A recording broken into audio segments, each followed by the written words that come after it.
The Second of Kings. Chapter 1. After the death of Ahab, Moab revolted against Israel. It was then that Ahaziah fell down through the grating in his roof chamber in Samaria and was injured.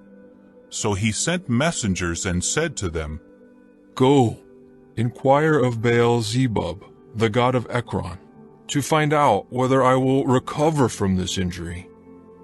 But the angel of Jehovah said to Elijah the Tishbite, "Rise up, go to meet the messengers of the king of Samaria and say to them, Is it because there is no God in Israel that you are going to inquire of Baal-zebub, the god of Ekron?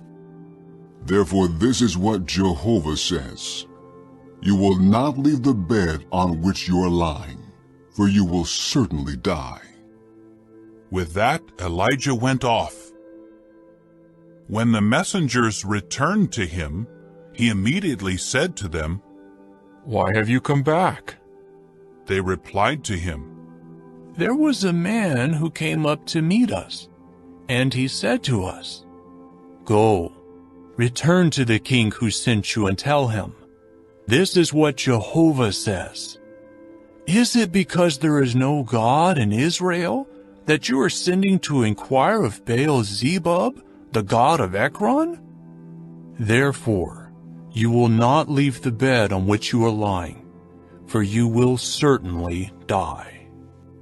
At this, he asked them, "What did the man look like who came up to meet you and spoke these words to you?" So they said to him, "He was a man with a garment of hair and a leather belt around his waist." Immediately he said, "It was Elijah the Tishbite."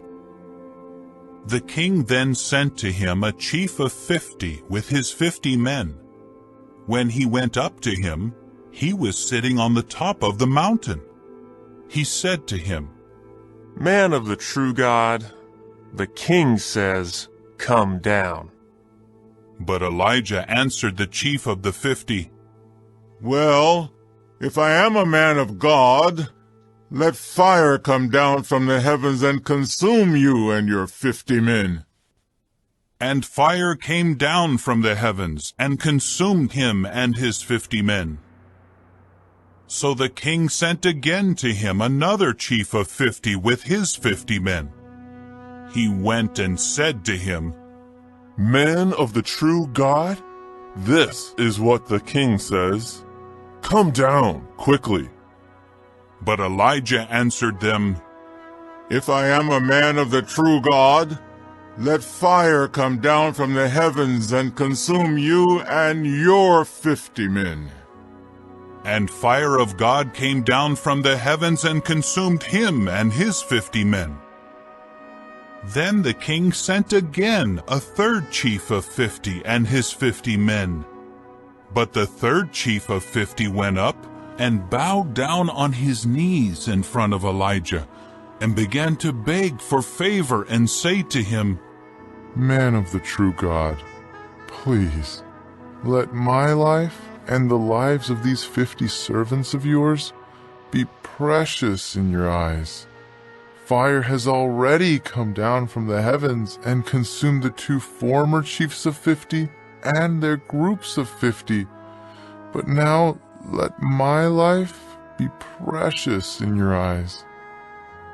At that the angel of Jehovah told Elijah, Go down with him. Do not be afraid of him. So he rose and went down with him to the king. Elijah then said to the king, "This is what Jehovah says. You sent messengers to inquire of Baal-zebub, the god of Ekron. Is it because there is no God in Israel? Why did you not inquire of his word? Therefore, you will not leave the bed on which you are lying, for you will certainly die." So he died, according to the word of Jehovah that Elijah had spoken. And because he did not have a son, Jehoram became king in his place. in the 2nd year of Jehoram the son of Jehoshaphat, the king of Judah. As for the rest of the history of Ahaziah, what he did, is it not written in the book of the history of the times of the kings of Israel? Chapter 2. When Jehovah was about to take Elijah up to the heavens in a windstorm, Elijah and Elisha went out from Gilgal. Elijah said to Elisha, Stay here, please, because Jehovah has sent me on to Bethel. But Elisha said, As surely as Jehovah is living, and as you are living, I will not leave you. So they went down to Bethel. Then the sons of the prophets in Bethel came out to Elisha and said to him, Do you know that today Jehovah is taking your master away from headship over you? At this he said, I already know it. Be silent. Elijah now said to him, Elisha, stay here, please, because Jehovah has sent me on to Jericho. But he said, As surely as Jehovah is living, and as you are living, I will not leave you. So they came to Jericho. Then the sons of the prophets who were in Jericho approached Elisha and said to him, Do you know that today Jehovah is taking your master away from headship over you? At this he said, I already know it. Be silent. Elijah now said to him, Stay here, please, because Jehovah has sent me on to the Jordan. But he said, As surely as Jehovah is living, and as you are living, I will not leave you. So both of them went on.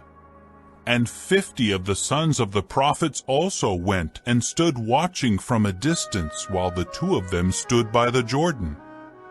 Then Elijah took his official garment and rolled it up and struck the waters, and they were divided to the left and to the right, so that both of them went across on the dry ground. As soon as they had gone across, Elijah said to Elisha, Ask what you want me to do for you before I am taken from you.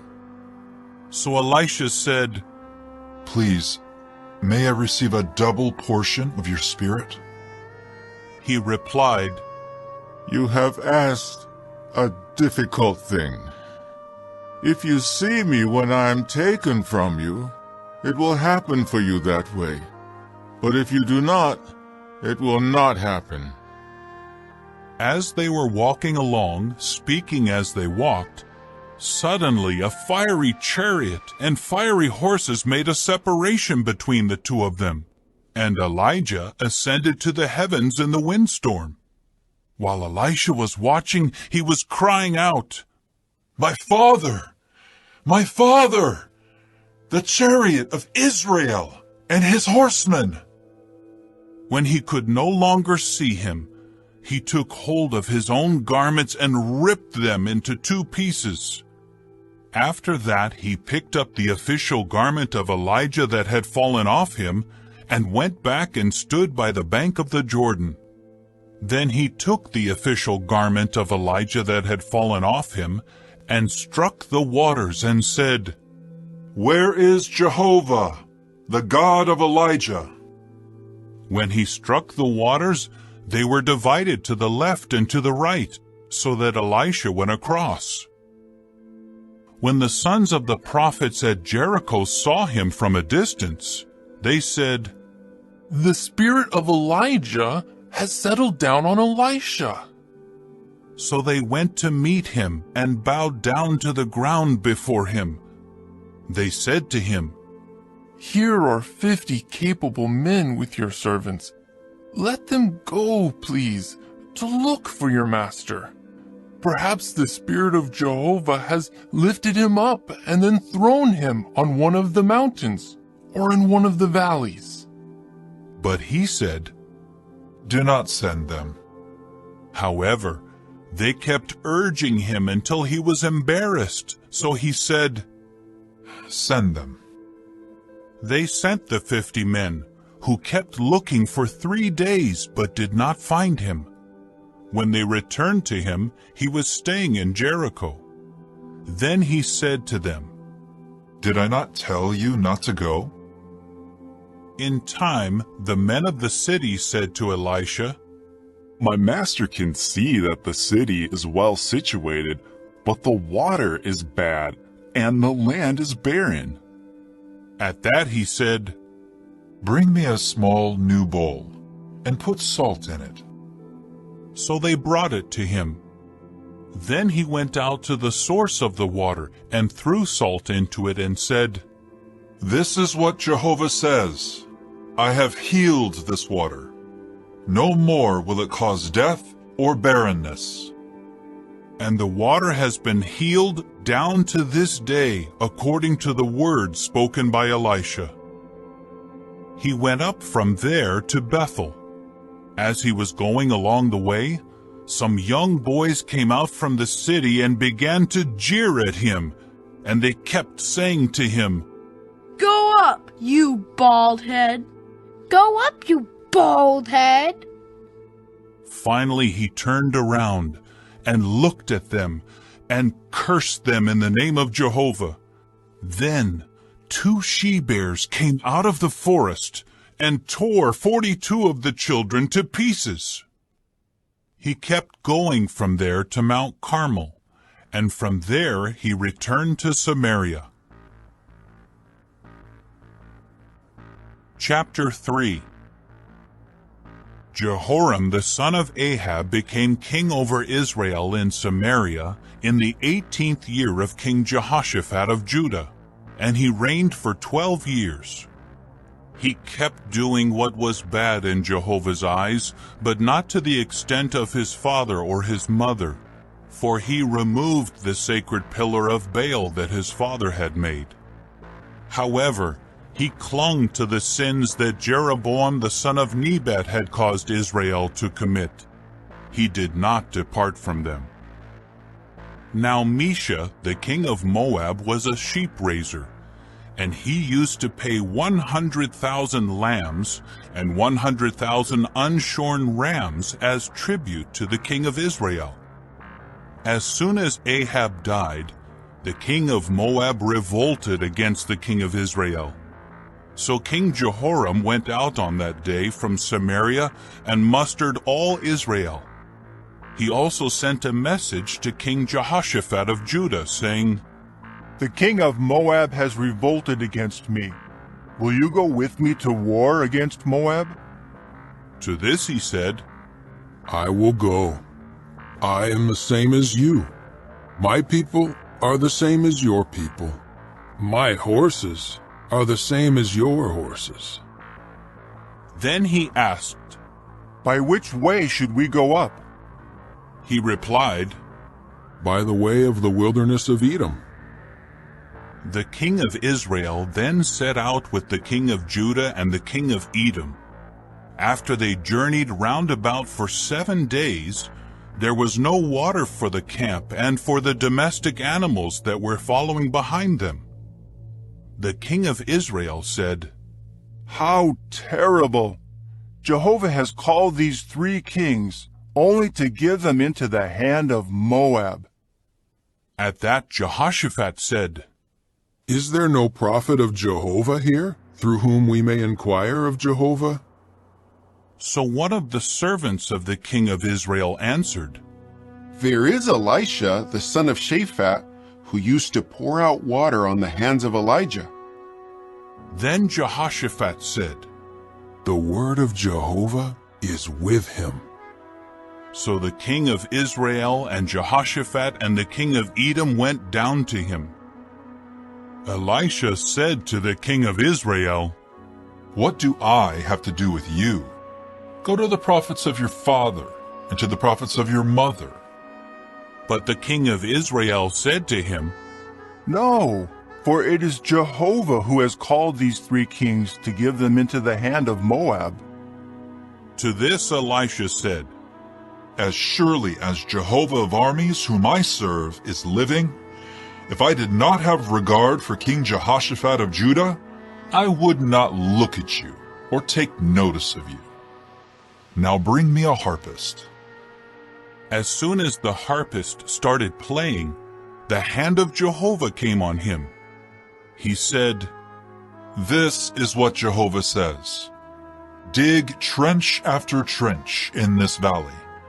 For this is what Jehovah says, you will not see wind, and you will not see rain. Yet this valley will be filled with water, and you will drink from it, you, your livestock, and your other animals. But this is a trivial thing in the eyes of Jehovah, for he will also give Moab into your hand. You must strike down every fortified city and every choice city. You should cut down every good tree. You should stop up all the springs of water, and you should ruin every good plot of land with stones." And in the morning, at the time of the morning grain offering, water was suddenly coming from the direction of Edom, and the land became filled with the water. All the Moabites heard that the kings had come up to fight against them, so they called together all the men who could bear arms, and they stationed themselves at the border. When they got up early in the morning, the sun was shining on the water, and to the Moabites on the opposite side, the water looked red like blood. They said, "This is blood. The kings have surely slaughtered one another with the sword. So then, to the spoil, O Moab!" When they came into the camp of Israel, the Israelites rose up and began striking down the Moabites, who fled from them. They advanced into Moab, striking the Moabites down as they went. They tore down the cities, and each man threw a stone into every good plot of land, filling it with stones. They stopped up every spring of water, and they cut down every good tree. Finally, only the stone walls of Kir-Hareseth remained standing, and the slingers surrounded it and struck it down. When the king of Moab saw that the battle was lost, he took with him 700 men armed with swords to break through to the king of Edom, but they were not able to. So he took his firstborn son, who was going to reign in his place, and offered him up as a burnt sacrifice on the wall. And there came to be great indignation against Israel, so they withdrew from against him and returned to their land. Chapter 4. Now one of the wives of the sons of the prophets cried out to Elisha, saying, "Your servant my husband is dead, and you well know that your servant had always feared Jehovah. Now a creditor has come to take both of my children as his slaves." At this Elisha said to her, "What can I do for you? Tell me, what do you have in the house?" She replied, "Your servant has nothing at all in the house but a jar of oil." Then he said, "Go outside, ask for containers from all your neighbors, empty containers. Do not limit yourself to a few. Then go in and close the door behind you and your sons. Fill all these containers and set the full ones aside." So she left him. When she closed the door behind her and her sons, they passed the containers to her, and she kept pouring. When the containers were full, she said to one of her sons, "Bring another container to me."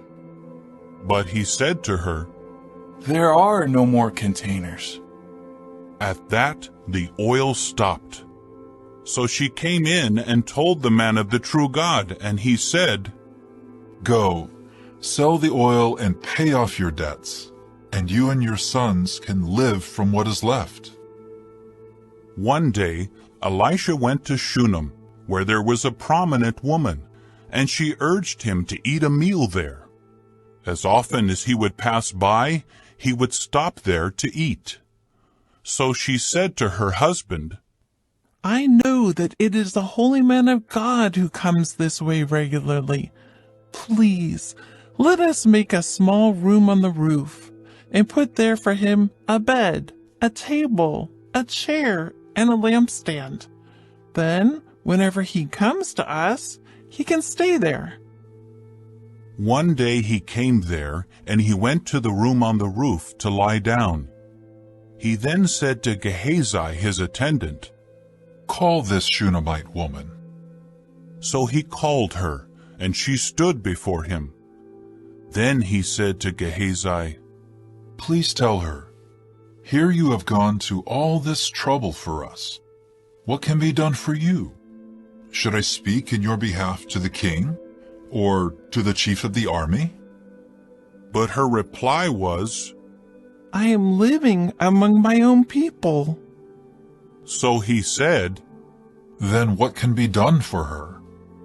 Gehazi now said, Well, she does not have a son, and her husband is old. Immediately he said, Call her. So he called her, and she stood at the doorway.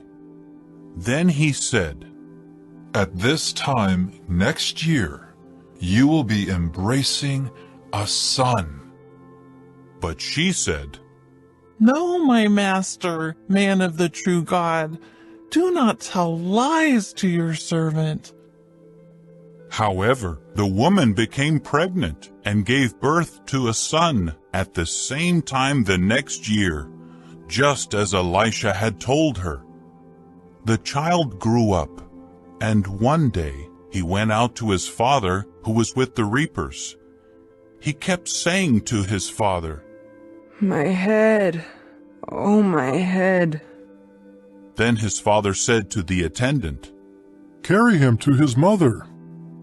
So he carried him back to his mother, and he sat on her lap until noon, and then he died. Then she went up and laid him on the bed of the man of the true God, and she shut the door behind her and left. She now called her husband and said, Send me, please, one of the attendants and one of the donkeys, and let me go quickly to the man of the true God and return. But he said, Why are you going to see him today? It is not a new moon or a Sabbath. However, she said, Everything is all right. So she saddled the donkey and said to her attendant, Go quickly.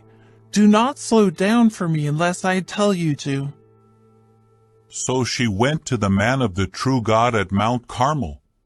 As soon as the man of the true God saw her from afar, he said to Gehazi his attendant, Look, the Shunammite woman is over there. Please run to meet her and ask her, Are you well? Is your husband well? Is your child well? To this she said, All is well. When she came to the man of the true God at the mountain, she at once grabbed hold of his feet. At this Gehazi came near to push her away, but the man of the true God said, Let her alone, for she is in bitter distress, and Jehovah has hidden it from me, and has not told me. She then said, Did I ask my Lord for a son? Did I not say, You must not give me a false hope? He immediately said to Gehazi, Wrap your garments around your waist, and take my staff in your hand, and go. If you encounter anyone, do not greet him, and if anyone should greet you, do not answer him. Go and place my staff on the boy's face. At this the boy's mother said, As surely as Jehovah is living, and as you yourself are living, I will not leave you. So he got up and went with her. Gehazi went before them and put the staff on the boy's face, but there was no sound or response. He went back to meet Elisha and told him, "The boy did not wake up."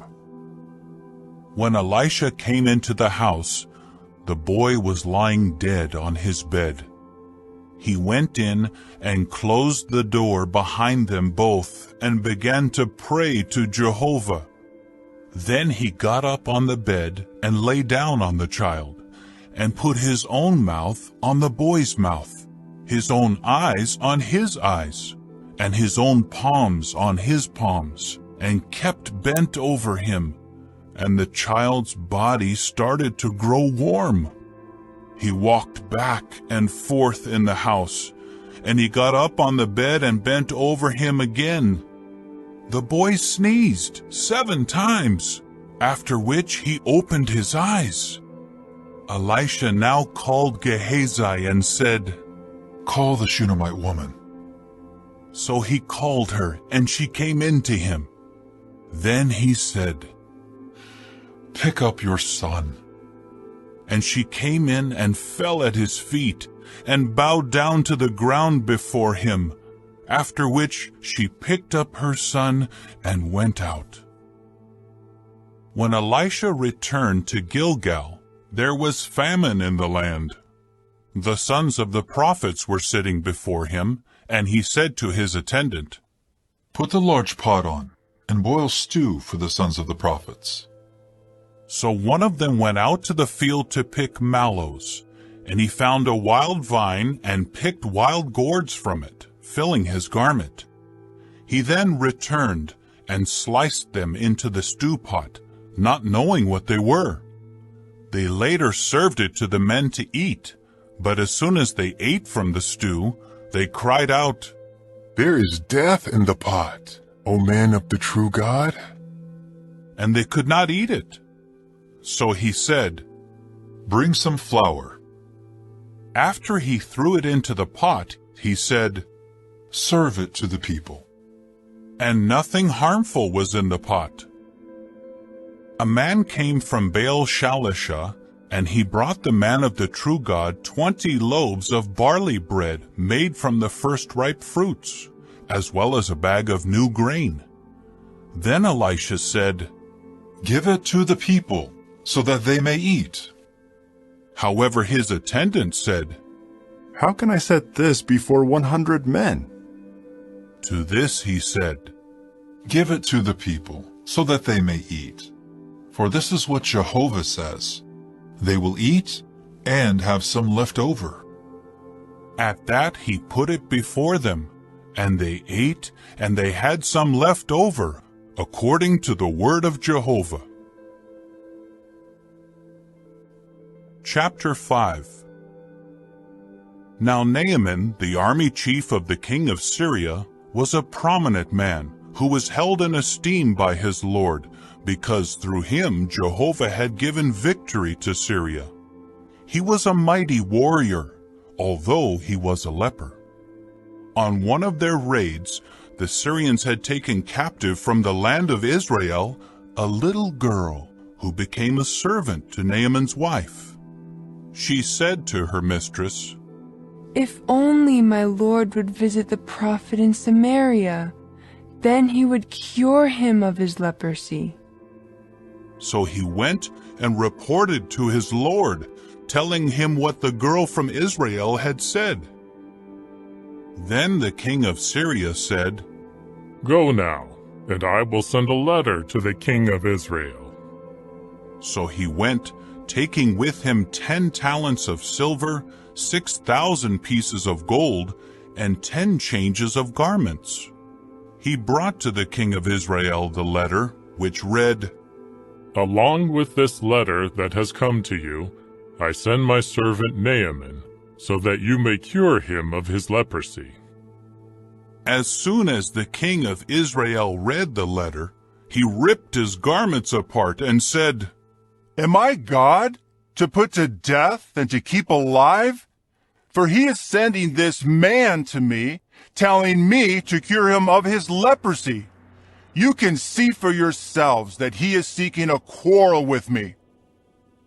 But when Elisha, the man of the true God, heard that the king of Israel had ripped his garments apart, he at once sent word to the king. Why did you rip your garments apart? Please let him come to me, so that he may know that there is a prophet in Israel. So Naaman came with his horses and his war chariots, and stood at the entrance of the house of Elisha. However, Elisha sent a messenger to tell him, Go, wash 7 times in the Jordan, and your flesh will be restored, and you will be clean. At this, Naaman became indignant and started to leave, saying, Here I said to myself, he will come out to me and stand here and call on the name of Jehovah his God, moving his hand back and forth over the leprosy to cure it. Are not the Abana and the Pharpar, the rivers of Damascus, better than all the waters of Israel? Can I not wash in them and become clean? With that, he turned and went away in a rage. His servants now approached him and said, My father, if the prophet had told you to do something extraordinary, would you not do it? How much more then, since he only said to you, Wash and be clean? At that, he went down and plunged into the Jordan 7 times, according to the word of the man of the true God. Then his flesh was restored, like the flesh of a little boy, and he became clean. After that, he went back to the man of the true God, he and all his entourage, and he stood before him and said, Now I know that there is no God anywhere in all the earth but in Israel. Now accept, please, a gift from your servant. However, Elisha said, As surely as Jehovah, whom I serve, is living, I will not accept it. He urged him to accept it, but he kept refusing. Finally, Naaman said, If not, please, let your servant be given 2 mule loads of soil from this land. For your servant will no longer offer a burnt offering or a sacrifice to any gods other than Jehovah. But may Jehovah forgive your servant for this one thing. When my Lord goes into the house of Rimmon to bow down there, he supports himself on my arm, so I have to bow down at the house of Rimmon. When I bow down at the house of Rimmon, may Jehovah please forgive your servant for this. At this he said to him, Go in peace. After he departed from him and had traveled for some distance, Gehazi, the attendant of Elisha, the man of the true God, said to himself, Here my master has spared this Syrian Naaman by not accepting from him what he brought. As surely as Jehovah is living, I will run after him and take something from him. So Gehazi chased after Naaman. When Naaman saw someone running after him, he got down from his chariot to meet him and said, Is everything all right? To this he said, All is well. My master has sent me, saying, Look, just now 2 young men from the mountainous region of Ephraim, from the sons of the prophets, came to me. Give them, please, a talent of silver and 2 changes of garments. Naaman said, Go on, take 2 talents. He kept urging him, and he wrapped up 2 talents of silver in 2 bags, with 2 changes of garments, and gave them to 2 of his attendants, who carried them before him. When he reached Ophel, he took them from their hand, and put them in the house, and sent the men away. After they left, he went in and stood by his master.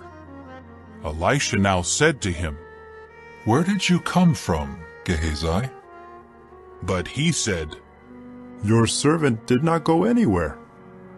Elisha said to him, Was my heart not there with you when the man got down from his chariot to meet you? Is it a time to accept silver or to accept garments, or olive groves, or vineyards, or sheep, or cattle, or male or female servants? Now Naaman's leprosy will stick to you and your descendants forever." Immediately he went out from before him a leper, white as snow. Chapter 6. The sons of the prophets said to Elisha, "Look, the place where we are staying with you is too cramped for us. Please, let us go to the Jordan. Let each of us take a log from there and make a place there where we can dwell." He said, "Go." One of them said, "Will you please come along with your servants?" At that he said, "I will come." So he went with them, and they came to the Jordan and began to cut down the trees. As one of them was cutting down a tree, the axe head fell into the water, and he cried out, "Alas, my master, it was borrowed."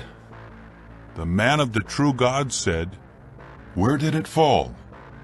So he showed him the place. He then cut off a piece of wood and threw it there, and made the axe head float. He said, "Lift it out." So he reached out his hand and took it. Now the king of Syria went to war against Israel. He consulted with his servants and said, "I will encamp at such and such a place with you." Then the man of the true God sent word to the king of Israel, saying, "Beware of passing by this place, because that is where the Syrians are coming down." So the king of Israel sent word to the place that the man of the true God had warned him about. He kept warning him, and he stayed away from there on several occasions. This enraged the king of Syria, so he summoned his servants and said to them, "Tell me, who among us is on the side of the king of Israel?" Then one of his servants said, "None of us, my lord the king. It is Elisha, the prophet in Israel, who tells the king of Israel the things that you say in your own bedroom." He said, "Go and find out where he is, so that I may send men to capture him." Later, the report was made to him, "He is in Dothan." He immediately sent horses and war chariots there, as well as a large army. They came by night and surrounded the city. When the attendant of the man of the true God rose early and went outside, he saw that an army with horses and war chariots was surrounding the city. At once the attendant said to him, "Alas, my master, what are we to do?" But he said, "Do not be afraid, for there are more who are with us than those who are with them." Then Elisha began to pray and say, "O Jehovah, open his eyes, please, that he may see." Immediately Jehovah opened the attendant's eyes, and he saw, and look, the mountainous region was full of horses and war chariots of fire all around Elisha. When the Syrians came down to him, Elisha prayed to Jehovah and said, "Please, strike this nation with blindness." So he struck them with blindness, just as Elisha had requested. Elisha now said to them, "This is not the way, and this is not the city. Follow me, and let me lead you to the man you are looking for." However, he led them to Samaria. When they arrived in Samaria, Elisha said, "O Jehovah, open their eyes, so that they may see." So Jehovah opened their eyes, and they saw that they were in the middle of Samaria. When the king of Israel saw them, he said to Elisha, "Should I strike them down? Should I strike them down, my father?" But he said, You must not strike them down. Do you strike down those whom you have taken captive with your sword and with your bow? Give them bread and water, so they may eat and drink and return to their Lord. So he spread a great feast for them, and they ate and drank, after which he sent them away to return to their Lord. And not once did the marauder bands of the Syrians come again into the land of Israel. Afterward, Ben-Hadad the king of Syria gathered all his army together and went up and besieged Samaria. So there was a great famine in Samaria, and they besieged it until a donkey's head was worth 80 silver pieces, and a fourth of a cab measure of dove's droppings was worth 5 silver pieces. As the king of Israel was passing by on the wall, a woman cried out to him, Help us, O my lord the king. To this he said, If Jehovah does not help you, where can I get help for you? From the threshing floor? Or from the wine or oil press? The king asked her, What is the matter with you? She replied, This woman said to me, Hand over your son, and we will eat him today, and we will eat my son tomorrow. So we boiled my son and ate him. The next day I said to her, Hand over your son, so that we may eat him. But she hid her son. As soon as the king heard the woman's words, he ripped his garments apart. When he passed by on the wall, the people saw that he was wearing sackcloth under his clothes. Then he said, So may God do to me and add to it, if the head of Elisha the son of Shaphat remains on him today. Elisha was sitting in his house, and the elders were sitting with him. The king sent a man ahead of him, but before the messenger arrived, Elisha said to the elders, Have you seen how this son of a murderer has sent to take off my head? Watch when the messenger comes. Close the door, and hold the door shut against him. Is not the sound of his Lord's footsteps behind him? While he was still speaking with them, the messenger came to him, and the king said, This calamity is from Jehovah. Why should I wait any longer for Jehovah? Chapter 7.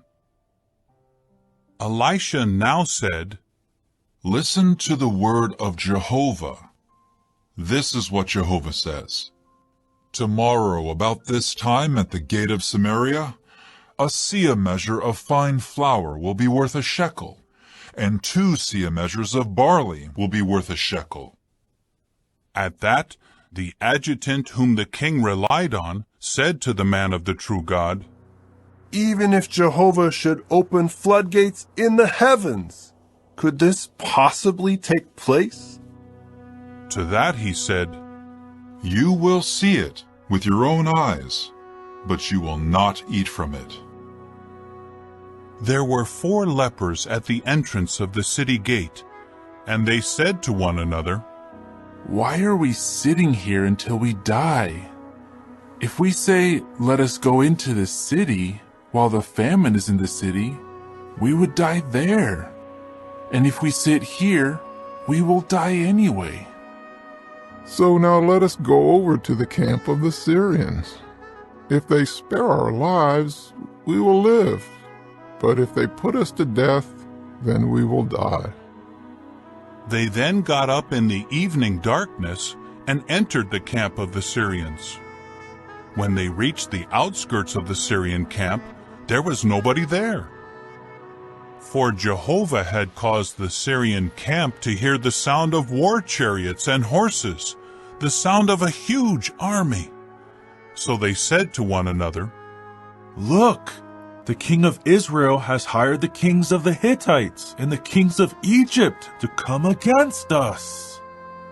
They immediately got up and fled in the evening darkness, leaving their tents, horses, donkeys, and the whole camp just as it was, and they fled for their lives. When these lepers reached the outskirts of the camp, they entered into one of the tents and began to eat and drink. They carried away from there silver, gold, and garments, and went and hid them. Then they returned and entered another tent, and carried things away from there, and went and hid them. Finally, they said to one another, "What we are doing is not right. This day is a day of good news. If we hesitate and wait until dawn, we will deserve to be punished. Let us now go and report this at the king's house." So they went and called out to the gatekeepers of the city and reported to them, "We went into the camp of the Syrians, but nobody was there. We did not hear anyone at all. There were only the horses and donkeys tied, and the tents left just as they were." At once the gatekeepers called out, and it was reported inside the king's house. Immediately the king got up by night and said to his servants, "Please let me tell you what the Syrians have done to us. They know that we are hungry, so they left the camp to hide in the field, saying, 'They will come out of the city, and we will catch them alive and enter into the city.'" Then one of his servants said, "Please, let some men take 5 of the remaining horses that are in the city. Look, they will end up the same as all the crowd of Israel that remain here. Look, they will end up the same as all the crowd of Israel that perished. Let us then send them out and see." So they took 2 chariots with horses, and the king sent them out to the camp of the Syrians, saying, "Go and see." They followed them as far as the Jordan, and the entire way was covered with garments and utensils that the Syrians had thrown away as they fled in panic. The messengers returned and reported it to the king. The people then went out and plundered the camp of the Syrians, so that a seah measure of fine flour came to be worth a shekel, and 2 seah measures of barley came to be worth a shekel, according to the word of Jehovah. The king had appointed the adjutant whom he relied on to be in charge of the gate, but the people trampled him to death at the gate, just as the man of the true God had told the king when he came down to him. It happened just as the man of the true God had said to the king, 2 seah measures of barley will be worth a shekel, and a seah measure of fine flour will be worth a shekel tomorrow at this time at the gate of Samaria. But the adjutant had said to the man of the true God, "Even if Jehovah should open floodgates in the heavens, could such a thing take place?" To this Elisha had said, "You will see it with your own eyes, but you will not eat from it." That is exactly what happened to him, because the people trampled him to death at the gate. Chapter 8. Elisha said to the woman whose son he had restored to life, "Rise up and go, you with your household, and live as a foreigner wherever you can, for Jehovah has declared a famine, and it will come on the land for 7 years. So the woman got up and did what the man of the true God said. She went with her household and settled in the land of the Philistines for 7 years. At the end of 7 years, the woman returned from the land of the Philistines and went to appeal to the king for her house and her field. Now the king was speaking to Gehazi, the attendant of the man of the true God, saying, "Relate to me, please, all the great things that Elisha has done." Just as he was relating to the king how he had restored the dead one to life, The woman whose son he had restored to life came to the king, appealing for her house and her field. At once Gehazi said, My lord the king, this is the woman, and this is her son whom Elisha restored to life. At that the king asked the woman, and she related the story to him. Then the king assigned her a court official, telling him, Return all that belongs to her, and all the products of the field, from the day she left the land until now. Elisha came to Damascus when Ben-Hadad the king of Syria was sick. So the report was made to him, The man of the true God has come here. At that the king said to Hazael, Take a gift with you, and go and meet the man of the true God.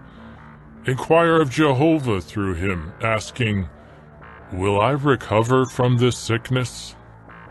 Hazael went to meet him, and took a gift with him, every sort of good thing of Damascus, the load of 40 camels. He came and stood before him and said, Your son, Ben-Hadad, the king of Syria, has sent me to you, asking, Will I recover from this sickness? Elisha replied to him, Go and tell him, You will certainly recover. But Jehovah has shown me that he will certainly die. And he kept staring at him to the point of embarrassment. Then the man of the true God gave way to weeping.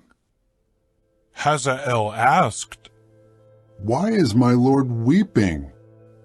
He replied, Because I know what harm you will do to the people of Israel. Their fortified places you will set on fire. Their choice men you will kill with the sword. Their children you will dash to pieces, and their pregnant women you will rip open.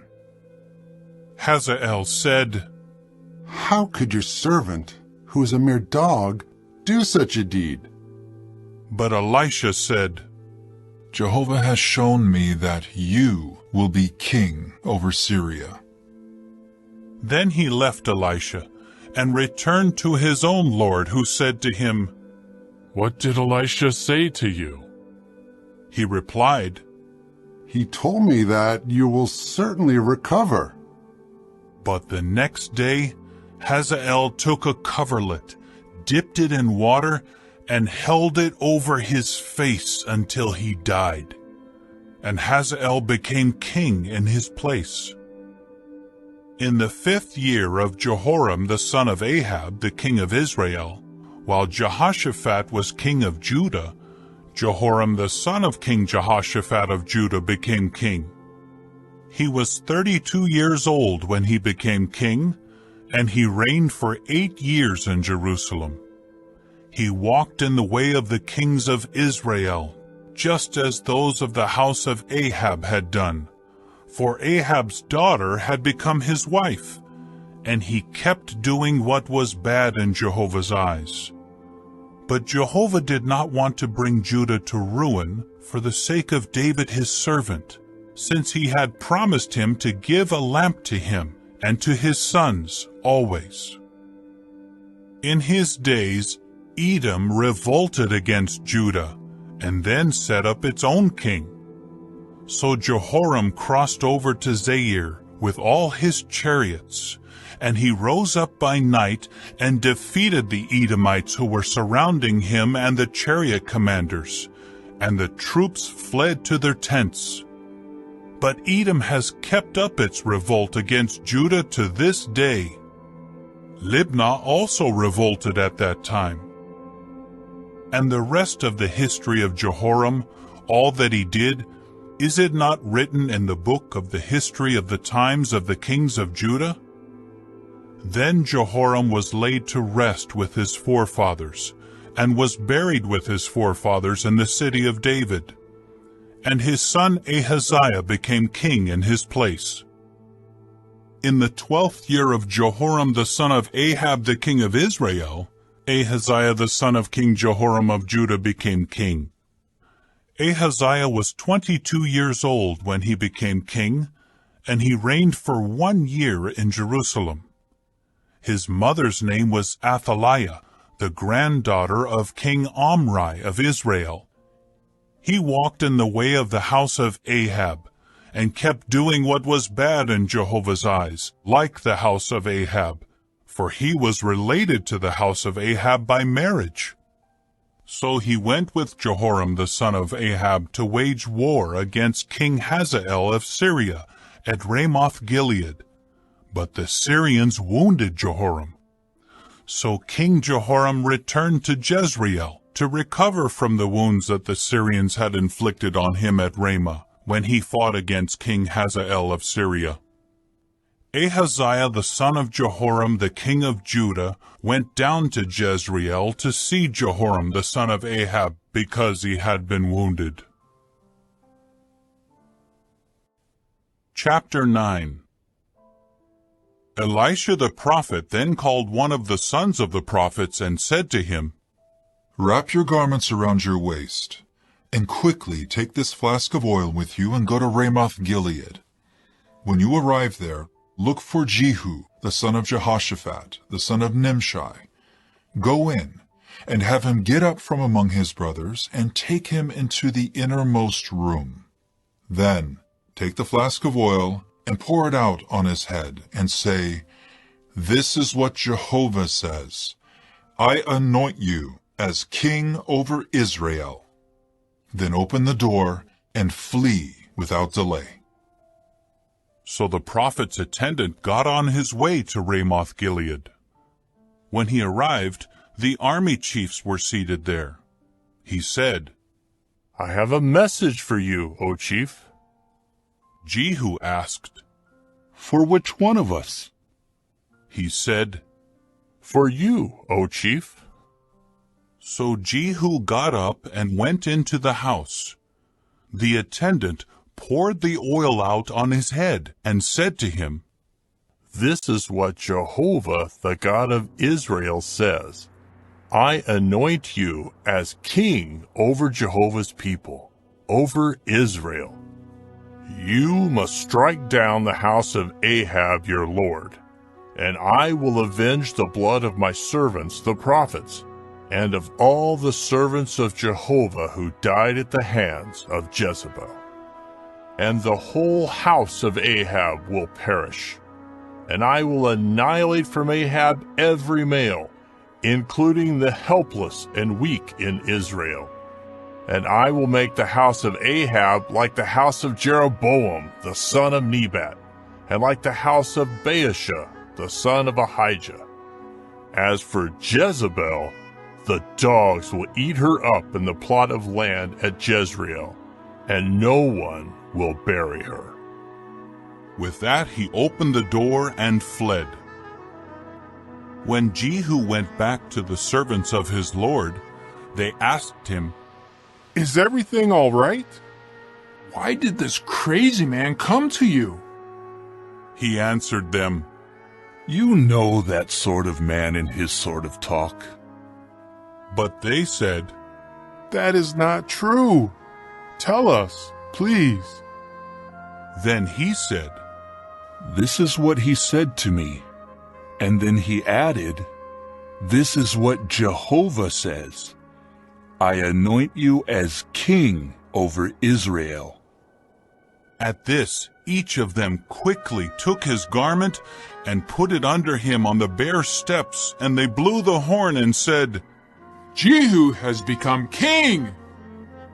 Then Jehu the son of Jehoshaphat the son of Nimshi conspired against Jehoram.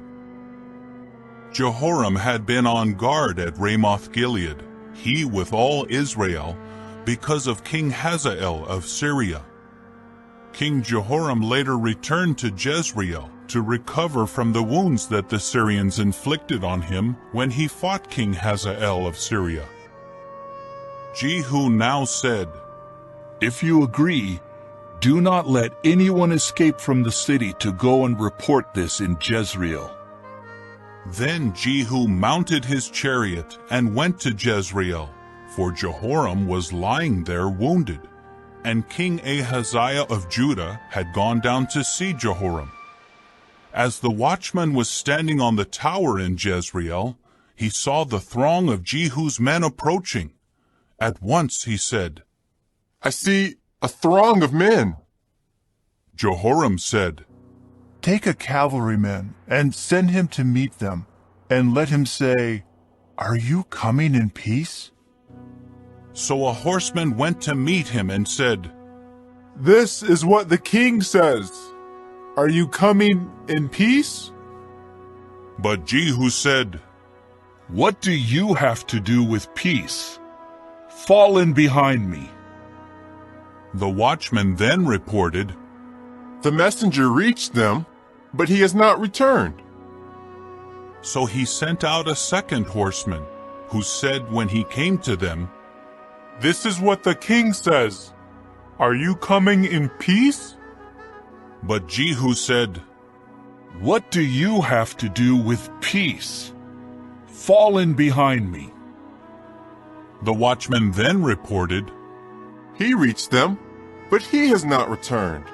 And the driving is like the driving of Jehu, the grandson of Nimshi, for he drives like a madman. Jehoram said, Hitch up. So his war chariot was hitched up, and King Jehoram of Israel and King Ahaziah of Judah each went out in his own war chariot to meet Jehu. They encountered him in the plot of land of Naboth the Jezreelite. As soon as Jehoram saw Jehu, he said, Are you coming in peace, Jehu? But he said, What peace could there be, as long as there is the prostitution of Jezebel your mother, and her many sorceries? At once Jehoram turned his chariot to flee, and he said to Ahaziah, We have been tricked, Ahaziah. Jehu took his bow in hand and shot Jehoram between the shoulders, and the arrow came out at his heart, and he collapsed in his war chariot. He then said to Bidkar his adjutant, Pick him up and throw him into the field of Naboth the Jezreelite. Remember, you and I were riding together behind Ahab his father when Jehovah himself made this pronouncement against him. As surely as I saw the blood of Naboth and the blood of his sons yesterday, declares Jehovah, I will repay you in this very plot of land, declares Jehovah. So now pick him up and throw him into the plot of land, according to the word of Jehovah. When King Ahaziah of Judah saw what was happening, he fled by way of the garden house. Later, Jehu pursued him and said, Strike him down also. So they struck him down in the chariot on his way up to Gur, which is by Ibleam. But he continued his flight to Megiddo and died there. Then his servants carried him in a chariot to Jerusalem, and they buried him in his grave with his forefathers in the city of David. It was in the 11th year of Jehoram the son of Ahab that Ahaziah had become king over Judah. When Jehu came to Jezreel, Jezebel heard of it. So she painted her eyes with black paint and adorned her head and looked down through the window. As Jehu came in through the gate, she said, Did it go well with Zimri, the killer of his lord? Looking up to the window, he said, Who is on my side? Who? Immediately, 2 or 3 court officials looked down at him. He said, Throw her down. So they threw her down, and some of her blood splattered on the wall and on the horses, and he trampled her. After that, he went in and ate and drank. He then said, Please, take care of this accursed woman and bury her. After all, she is the daughter of a king. But when they went to bury her, they did not find anything but her skull and her feet and the palms of her hands. When they returned and told him, he said, "This fulfills the word of Jehovah that he spoke through his servant Elijah the Tishbite, saying, 'In the plot of land of Jezreel, the dogs will eat the flesh of Jezebel, and the dead body of Jezebel will become as manure on the surface of the field in the plot of land of Jezreel, so that they may not say, This is Jezebel.'" Chapter 10.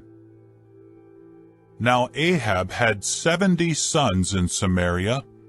So Jehu wrote letters and sent them to Samaria, to the princes of Jezreel, the elders, and the guardians of Ahab's children, saying, "Now when this letter comes to you, the sons of your Lord will be with you, as well as the war chariots, the horses, a fortified city, and weapons. Select the best and most suitable of the sons of your Lord, and put him on the throne of his father. Then fight for the house of your Lord." But they were overcome with fear and said, "Look, if 2 kings could not stand before him, how can we stand?" So the overseer of the palace, the governor of the city, the elders, and the guardians sent this message to Jehu: "We are your servants, and we will do everything that you tell us. We will not make anyone king. Do whatever seems good in your eyes." Then he wrote them a second letter, saying, "If you belong to me and are willing to obey me, bring the heads of the sons of your Lord and come to me tomorrow at this time at Jezreel." Now the 70 sons of the king were with the distinguished men of the city who were raising them. As soon as the letter came to them, they took the sons of the king and slaughtered them, 70 men, and they put their heads in baskets and sent them to him at Jezreel. The messenger came in and told him, "They have brought the heads of the sons of the king." So he said, "Put them in 2 heaps at the entrance of the city gate until morning." When he went out in the morning, he stood before all the people and said, "You are innocent. Yes, I conspired against my Lord, and I killed him. But who struck down all of these? Know then that not a single word of Jehovah's that Jehovah has spoken against the house of Ahab will go unfulfilled. And Jehovah has done what he spoke through his servant Elijah." Moreover, Jehu struck down all who were left of the house of Ahab in Jezreel, as well as all his distinguished men, his acquaintances, and his priests, until he had left him no survivor. Then he got up and went on his way to Samaria. The binding house of the shepherds was on the way.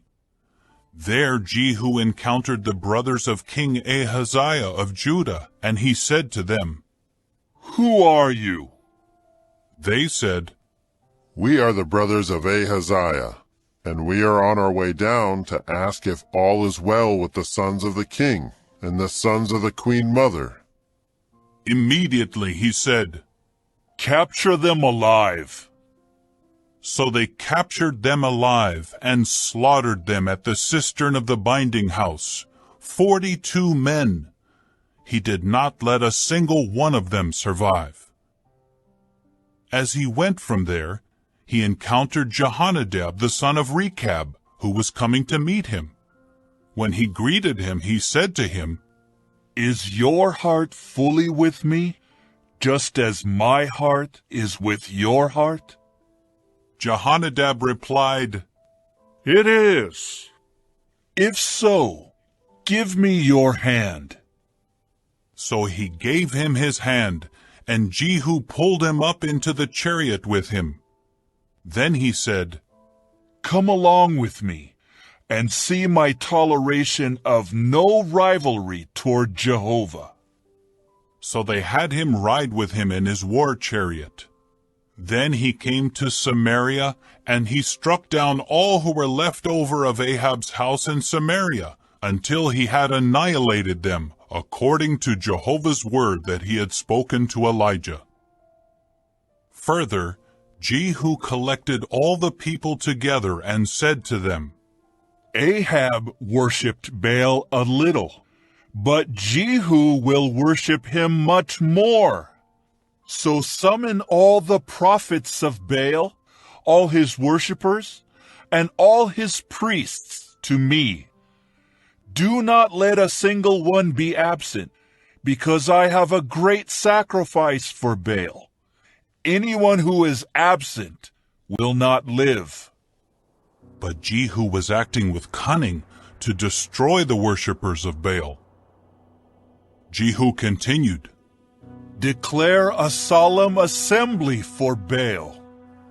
So they proclaimed it. After that, Jehu sent word throughout Israel, and all the worshippers of Baal came. Not a single one was left out who did not come. They entered the house of Baal, and the house of Baal was filled from end to end. He said to the one who was in charge of the wardrobe, "Bring out garments for all the worshippers of Baal." So he brought out the clothing for them. Then Jehu and Jehonadab the son of Rechab went into the house of Baal. He now said to the worshippers of Baal, "Search carefully and see that there are no worshippers of Jehovah here, only worshippers of Baal." Finally, they came in to offer up sacrifices and burnt offerings. Jehu had stationed 80 of his men outside and said, "If any one of the men I am putting into your hands escapes, it will be your life for his." As soon as he finished offering up the burnt offering, Jehu said to the guards and the adjutants, "Come in and strike them down. Do not let a single one escape." So the guards and the adjutants struck them down with the sword and threw them out, and they kept going as far as the inner sanctuary of the house of Baal. Then they brought out the sacred pillars of the house of Baal, and burned each one. They tore down the sacred pillar of Baal, and they tore down the house of Baal, and turned it into latrines, as it remains to this day. Thus Jehu annihilated Baal out of Israel. However, Jehu did not turn away from the sins that Jeroboam the son of Nebat had caused Israel to commit, as regards the golden calves that were in Bethel and in Dan. So Jehovah said to Jehu, "Because you have acted well and have done what is right in my eyes, by carrying out all that was in my heart to do to the house of Ahab, 4 generations of your sons will sit on the throne of Israel." But Jehu did not take care to walk in the law of Jehovah the God of Israel with all his heart. He did not turn away from the sins that Jeroboam had caused Israel to commit. In those days, Jehovah started to cut off Israel piece by piece. Hazael kept attacking them throughout the territory of Israel, from the Jordan eastward, all the land of Gilead, of the Gadites, the Reubenites, and the Manassites, from Aroer, which is by the Arnon Valley, to Gilead and Bashan. And the rest of the history of Jehu, all that he did, and all his mightiness, is it not written in the book of the history of the times of the kings of Israel? Then Jehu was laid to rest with his forefathers, and they buried him in Samaria, and his son Jehoahaz became king in his place. The length of Jehu's reign over Israel was 28 years in Samaria. Chapter 11. Now when Athaliah, Ahaziah's mother, saw that her son had died, she rose up and destroyed the entire royal line. However, Jehosheba, the daughter of King Jehoram, Ahaziah's sister, took Jehoash the son of Ahaziah and stole him away from among the sons of the king who were to be put to death, keeping him and his nurse in an inner bedroom. They managed to keep him concealed from Athaliah, so he was not put to death. He remained with her for 6 years, hidden at the house of Jehovah, while Athaliah was ruling over the land. In the 7th year, Jehoiada sent for the chiefs of hundreds of the Carian bodyguard and of the palace guards, and had them come to him at the house of Jehovah. He made a pact with them, and had them swear to it at the house of Jehovah, and then he showed them the son of the king. He ordered them, "This is what you are to do. 1/3 of you will be on duty on the Sabbath, and will keep strict watch over the king's house. Another 1/3 will be at the gate of the foundation, and another 1/3 will be at the gate behind the palace guards. You will take turns watching over the house. Your 2 divisions that are supposed to be off duty on the Sabbath must keep strict watch over the house of Jehovah to protect the king. You must surround the king on every side, each with his weapons in hand. Anyone entering within the ranks will be put to death. Stay with the king wherever he goes." The chiefs of hundreds did exactly what Jehoiada the priest had commanded. So each one took his men who were on duty on the Sabbath, together with those who were off duty on the Sabbath, and they came in to Jehoiada the priest. The priest then gave the chiefs of hundreds the spears and the circular shields that had belonged to King David, which were in the house of Jehovah. And the palace guards took their positions, each with his weapons in hand, from the right side of the house to the left side of the house, by the altar and by the house, all around the king. Then Jehoiada brought the king's son out, and put on him the crown and the testimony, and they made him king and anointed him. They began to clap their hands and say, "Long live the king!" When Athaliah heard the sound of the people running, she immediately came to the people at the house of Jehovah. Then she saw the king standing there by the pillar according to the custom.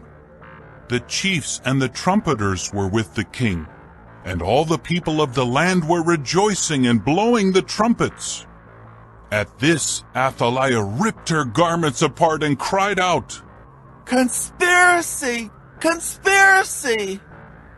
But Jehoiada the priest commanded the chiefs of hundreds, those appointed over the army, and said to them, "Take her out from among the ranks, and if anyone follows her, put him to death with a sword." For the priest had said, "Do not put her to death in the house of Jehovah." So they seized her, and when she reached the place where the horses enter the king's house, she was put to death there. Then Jehoiada made a covenant between Jehovah and the king and the people, that they would continue as the people of Jehovah. And he also made a covenant between the king and the people. After that, all the people of the land came to the house of Baal and tore down his altars, completely smashed his images, and killed Mattan, the priest of Baal, in front of the altars. Then the priest appointed overseers over the house of Jehovah. Further, he took the chiefs of hundreds, the Carian bodyguard, the palace guards, and all the people of the land to escort the king down from the house of Jehovah. And they came to the king's house by the way of the gate of the palace guard. He then sat on the throne of the kings. So all the people of the land rejoiced, and the city was quiet, for they had put Athaliah to death with the sword at the king's house. Jehoash was 7 years old when he became king. Chapter 12. In the 7th year of Jehu, Jehoash became king, and he reigned for 40 years in Jerusalem. His mother's name was Zibiah from Beersheba.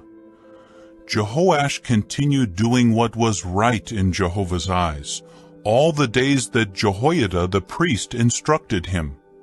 However, the high places were not removed, and the people were still sacrificing and making sacrificial smoke on the high places. Jehoash said to the priests, "Take all the money that is brought to the house of Jehovah for the holy offerings, the money for which each one is assessed, the money given as an estimated value for a person, and all the money that each person's heart is moved to bring to the house of Jehovah. The priests will personally take it from their donors and use it to repair the house, wherever any damage is found." By the 23rd year of King Jehoash, the priests had not yet repaired the damage to the house. So King Jehoash called Jehoiada the priest and the other priests and said to them, "Why are you not repairing the damage to the house? Therefore, do not take any more money from your donors, unless it is used to repair the house." At that, the priests agreed not to take any more money from the people and not to be responsible for repairing the house. Jehoiada the priest then took a chest and bored a hole in its lid and put it next to the altar on the right as one enters the house of Jehovah. That is where the priests who served as doorkeepers would put all the money that was brought into the house of Jehovah. Whenever they saw that there was a great deal of money in the chest, the secretary of the king and the high priest would come up and collect and count the money that had been brought to the house of Jehovah. They would give the money that had been counted to those appointed over the work being done in the house of Jehovah. They, in turn, paid it to the woodworkers and to the builders who were working at the house of Jehovah, as well as to the masons and the stone cutters. They also bought timbers and hewn stones for repairing the damage to the house of Jehovah, and used the money for all the other expenses incurred in repairing the house. However, none of the money brought to the house of Jehovah was used to make basins of silver, extinguishers, bowls, trumpets, or any sort of gold or silver article for the house of Jehovah. They would give it only to those who did the work, and with it they repaired the house of Jehovah. They would not call for an accounting from the men to whom they gave the money to give to the workers, for they were trustworthy. However, the money for guilt offerings and the money for sin offerings was not brought to the house of Jehovah. It belonged to the priests. It was then that Hazael, the king of Syria, went up to fight against Gath, and he captured it, after which he decided to attack Jerusalem. At that, King Jehoash of Judah took all the holy offerings that his forefathers Jehoshaphat, Jehoram, and Ahaziah, the kings of Judah, had sanctified, as well as his own holy offerings, and all the gold to be found in the treasuries of the house of Jehovah and the king's house, and sent them to Hazael the king of Syria. So he withdrew from Jerusalem. As for the rest of the history of Jehoash, all that he did, is it not written in the book of the history of the times of the kings of Judah? However, his servants joined in a conspiracy against him, and struck Jehoash down at the house of the mound, on the way that goes down to Silla.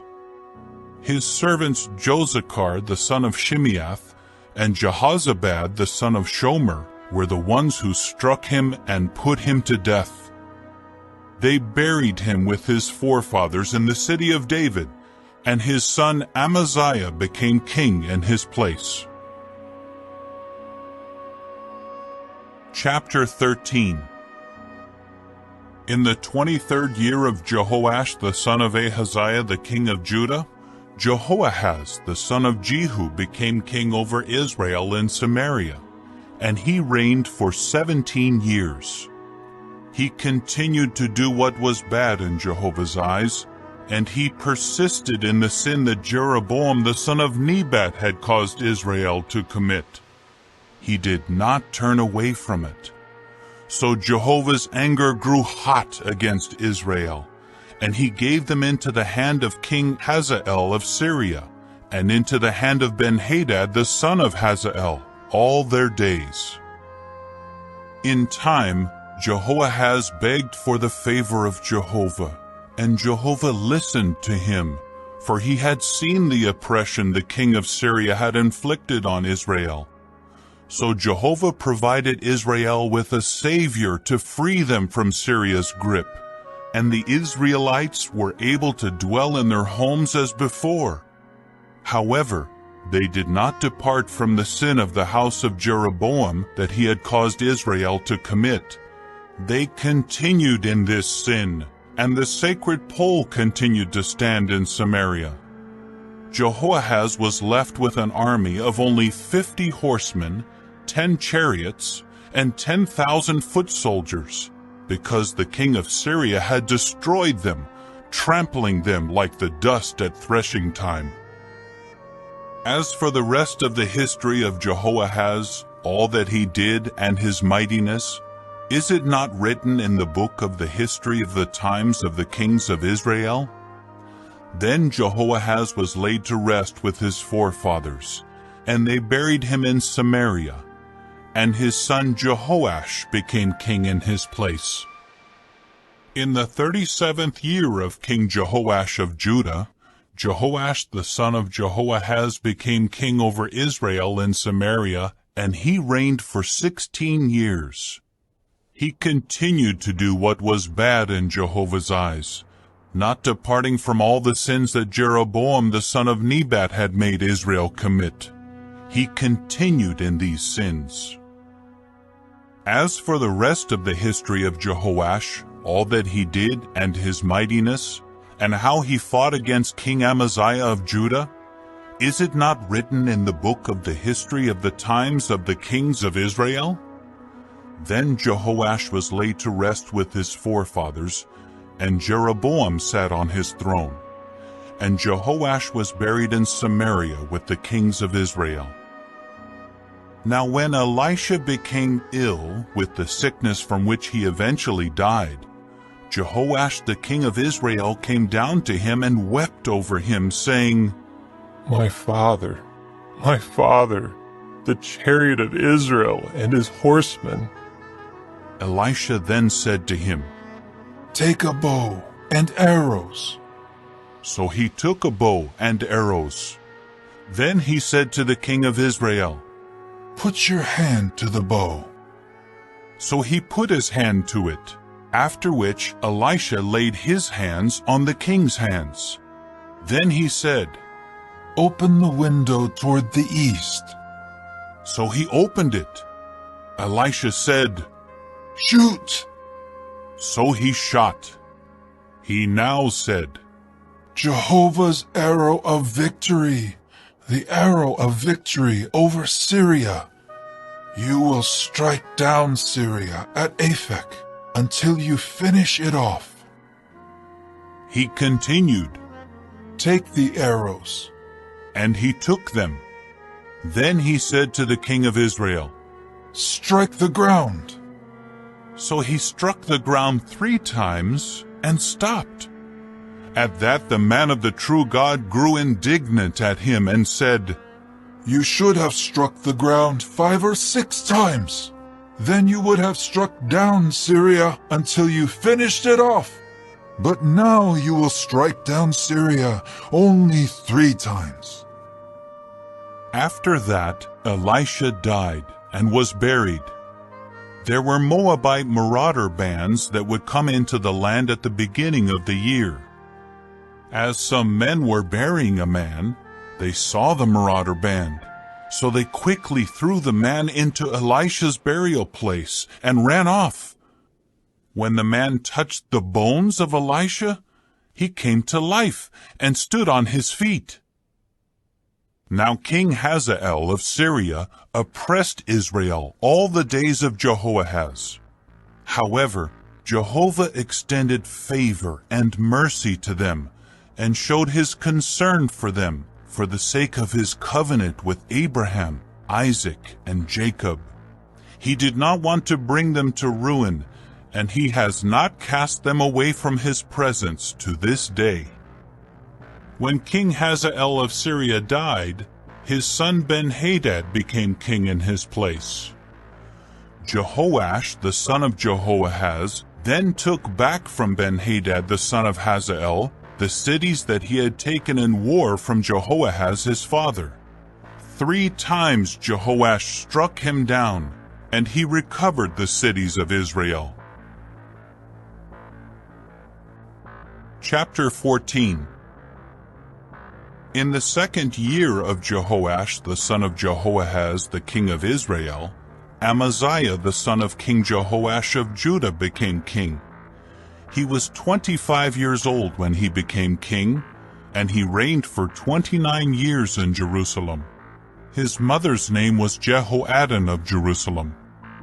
He continued to do what was right in Jehovah's eyes, but not like David his forefather. He did everything as Jehoash his father had done. However, the high places were not removed, and the people were still sacrificing and making sacrificial smoke on the high places. As soon as he had the kingdom firmly in his control, he struck down his servants who had struck down his father the king. But he did not put the sons of the murderers to death in harmony with Jehovah's commandment written in the book of Moses' law. Fathers should not be put to death for their sons, and sons should not be put to death for their fathers, but each one should be put to death for his own sin. He struck down the Edomites in the Valley of Salt, 10,000 men, and captured Selah in the war, and its name became Joktheel to this day. Then Amaziah sent messengers to Jehoash, son of Jehoahaz, son of Jehu the king of Israel, saying, Come, let us confront each other in battle. King Jehoash of Israel sent this message to King Amaziah of Judah. The thorny weed in Lebanon sent a message to the cedar in Lebanon. Give your daughter to my son as a wife. However, a wild beast of Lebanon passed by and trampled down the thorny weed. True, you have struck down Edom, so your heart has become arrogant. Enjoy your glory, but stay in your own house. Why should you provoke disaster and fall, bringing Judah down with you? But Amaziah did not listen. So King Jehoash of Israel went up, and he and King Amaziah of Judah confronted each other in battle at Bethshemesh, which belongs to Judah. Judah was defeated by Israel, so each one fled to his home. King Jehoash of Israel captured King Amaziah of Judah, son of Jehoash, son of Ahaziah, at Bethshemesh. Then they came to Jerusalem, and he made a breach in the wall of Jerusalem, from the gate of Ephraim to the corner gate, 400 cubits. He took all the gold and the silver, and all the articles that were found in the house of Jehovah, and in the treasuries of the house of the king, as well as hostages. Then he returned to Samaria. As for the rest of the history of Jehoash, what he did and his mightiness, and how he fought against King Amaziah of Judah, is it not written in the book of the history of the times of the kings of Israel? Then Jehoash was laid to rest with his forefathers, and was buried in Samaria with the kings of Israel. And his son Jeroboam became king in his place. Amaziah the son of Jehoash the king of Judah lived for 15 years after the death of Jehoash the son of Jehoahaz the king of Israel. As for the rest of the history of Amaziah, is it not written in the book of the history of the times of the kings of Judah? Later a conspiracy was formed against him at Jerusalem, and he fled to Lachish. But they sent men after him to Lachish and put him to death there. So they carried him back on horses, and he was buried in Jerusalem with his forefathers in the city of David. Then all the people of Judah took Azariah, who was 16 years old, and made him king in place of his father Amaziah. He rebuilt Elath and restored it to Judah, after the king was laid to rest with his forefathers. In the 15th year of Amaziah the son of Jehoash the king of Judah, Jeroboam the son of King Jehoash of Israel became king in Samaria, and he reigned for 41 years. He continued to do what was bad in Jehovah's eyes. He did not depart from all the sins that Jeroboam the son of Nebat had caused Israel to commit.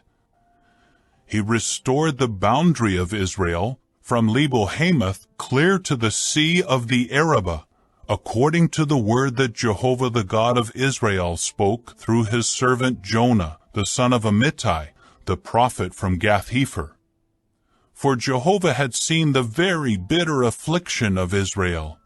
There was no one left to help Israel, not even the helpless or the weak. But Jehovah had promised not to wipe out the name of Israel from under the heavens. So he saved them by the hand of Jeroboam the son of Jehoash.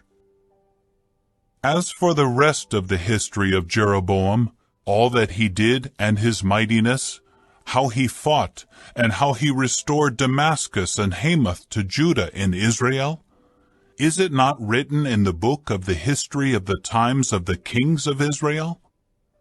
Then Jeroboam was laid to rest with his forefathers with the kings of Israel, and his son Zechariah became king in his place. Chapter 15. In the 27th year of King Jeroboam of Israel, Azariah the son of King Amaziah of Judah became king. He was 16 years old when he became king, and he reigned for 52 years in Jerusalem. His mother's name was Jechaliah of Jerusalem. He continued to do what was right in Jehovah's eyes, just as his father Amaziah had done. However, the high places were not removed, and the people were still sacrificing and making sacrificial smoke on the high places. Jehovah afflicted the king, and he remained a leper until the day of his death.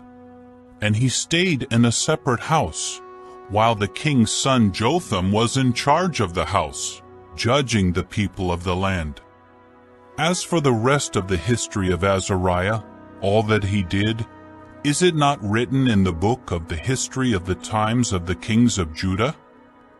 Then Azariah was laid to rest with his forefathers, and they buried him with his forefathers in the city of David, and his son Jotham became king in his place.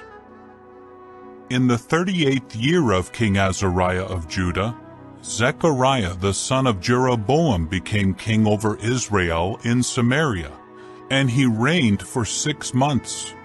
He did what was bad in Jehovah's eyes, just as his forefathers had done. He did not depart from the sins that Jeroboam the son of Nebat had caused Israel to commit. Then Shallum the son of Jabesh conspired against him, and struck him down at Ibleam. After putting him to death, he became king in his place. As for the rest of the history of Zechariah, it is written in the book of the history of the times of the kings of Israel. That fulfilled Jehovah's word spoken to Jehu, 4 generations of your sons will sit on the throne of Israel. And that is how it happened. Shallum the son of Jabesh became king in the 39th year of King Uzziah of Judah, and he reigned for a full month in Samaria. Then Menahem the son of Gadai came up from Tirzah to Samaria, and struck down Shallum the son of Jabesh in Samaria. After putting him to death, he became king in his place. As for the rest of the history of Shallum and the conspiracy that he formed, it is written in the book of the history of the times of the kings of Israel. It was then that Menahem came from Tirzah and struck down Tifsah and all who were in it, and its territory, because it did not open its gates to him. He struck it down and ripped open its pregnant women. In the 39th year of King Azariah of Judah, Menahem the son of Gadai became king over Israel, and he reigned for 10 years in Samaria. He continued to do what was bad in Jehovah's eyes. He did not depart from all the sins that Jeroboam the son of Nebat had caused Israel to commit, all his days. King Pul of Assyria came into the land, and Menahem gave Pul 1,000 talents of silver in return for his support in strengthening his hold on the kingdom. So Menahem raised this silver from Israel by exacting it from the prominent wealthy men.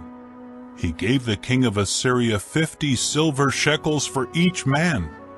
Then the king of Assyria turned back and did not stay in the land. As for the rest of the history of Menahem, all that he did, is it not written in the book of the history of the times of the kings of Israel? Then Menahem was laid to rest with his forefathers, and his son Pekahiah became king in his place. In the 50th year of King Azariah of Judah, Pekahiah the son of Menahem became king over Israel in Samaria, and he reigned for 2 years. He continued to do what was bad in Jehovah's eyes. He did not depart from the sins that Jeroboam the son of Nebat had caused Israel to commit. Then his adjutant Pekah, the son of Remaliah, conspired against him and struck him down in Samaria, in the fortified tower of the king's house, with Argob and Uriah. He had 50 men of Gilead with him, and after he put him to death, he became king in his place. As for the rest of the history of Pekahiah, all that he did, it is written in the book of the history of the times of the kings of Israel. In the 52nd year of King Azariah of Judah, Pekah the son of Remaliah became king over Israel in Samaria, and he reigned for 20 years. He continued to do what was bad in Jehovah's eyes, and he did not depart from the sins that Jeroboam the son of Nebat had caused Israel to commit. In the days of King Pekah of Israel, King Tiglath-Pileser of Assyria invaded and captured Ijon, Abel-Beth-Maacah, Genoa, Kedesh, Hazor, Gilead, and Galilee, all the land of Naphtali, and he took the inhabitants into exile in Assyria. Then Hoshea the son of Elah formed a conspiracy against Pekah the son of Remaliah, and he struck him and put him to death. And he became king in his place in the 20th year of Jotham the son of Uzziah. As for the rest of the history of Pekah, all that he did, it is written in the book of the history of the times of the kings of Israel. In the 2nd year of Pekah the son of Remaliah the king of Israel, Jotham the son of King Uzziah of Judah became king. He was 25 years old when he became king, and he reigned for 16 years in Jerusalem. His mother's name was Jerusha, the daughter of Zadok. He kept doing what was right in Jehovah's eyes, just as his father Uzziah had done. However, the high places were not removed, and the people were still sacrificing and making sacrificial smoke on the high places. He was the one who built the upper gate of the house of Jehovah. As for the rest of the history of Jotham, what he did, is it not written in the book of the history of the times of the kings of Judah? In those days Jehovah began sending Rezin the king of Syria and Pekah the son of Remaliah against Judah. Then Jotham was laid to rest with his forefathers, and was buried with his forefathers in the city of David his forefather. And his son Ahaz became king in his place. Chapter 16.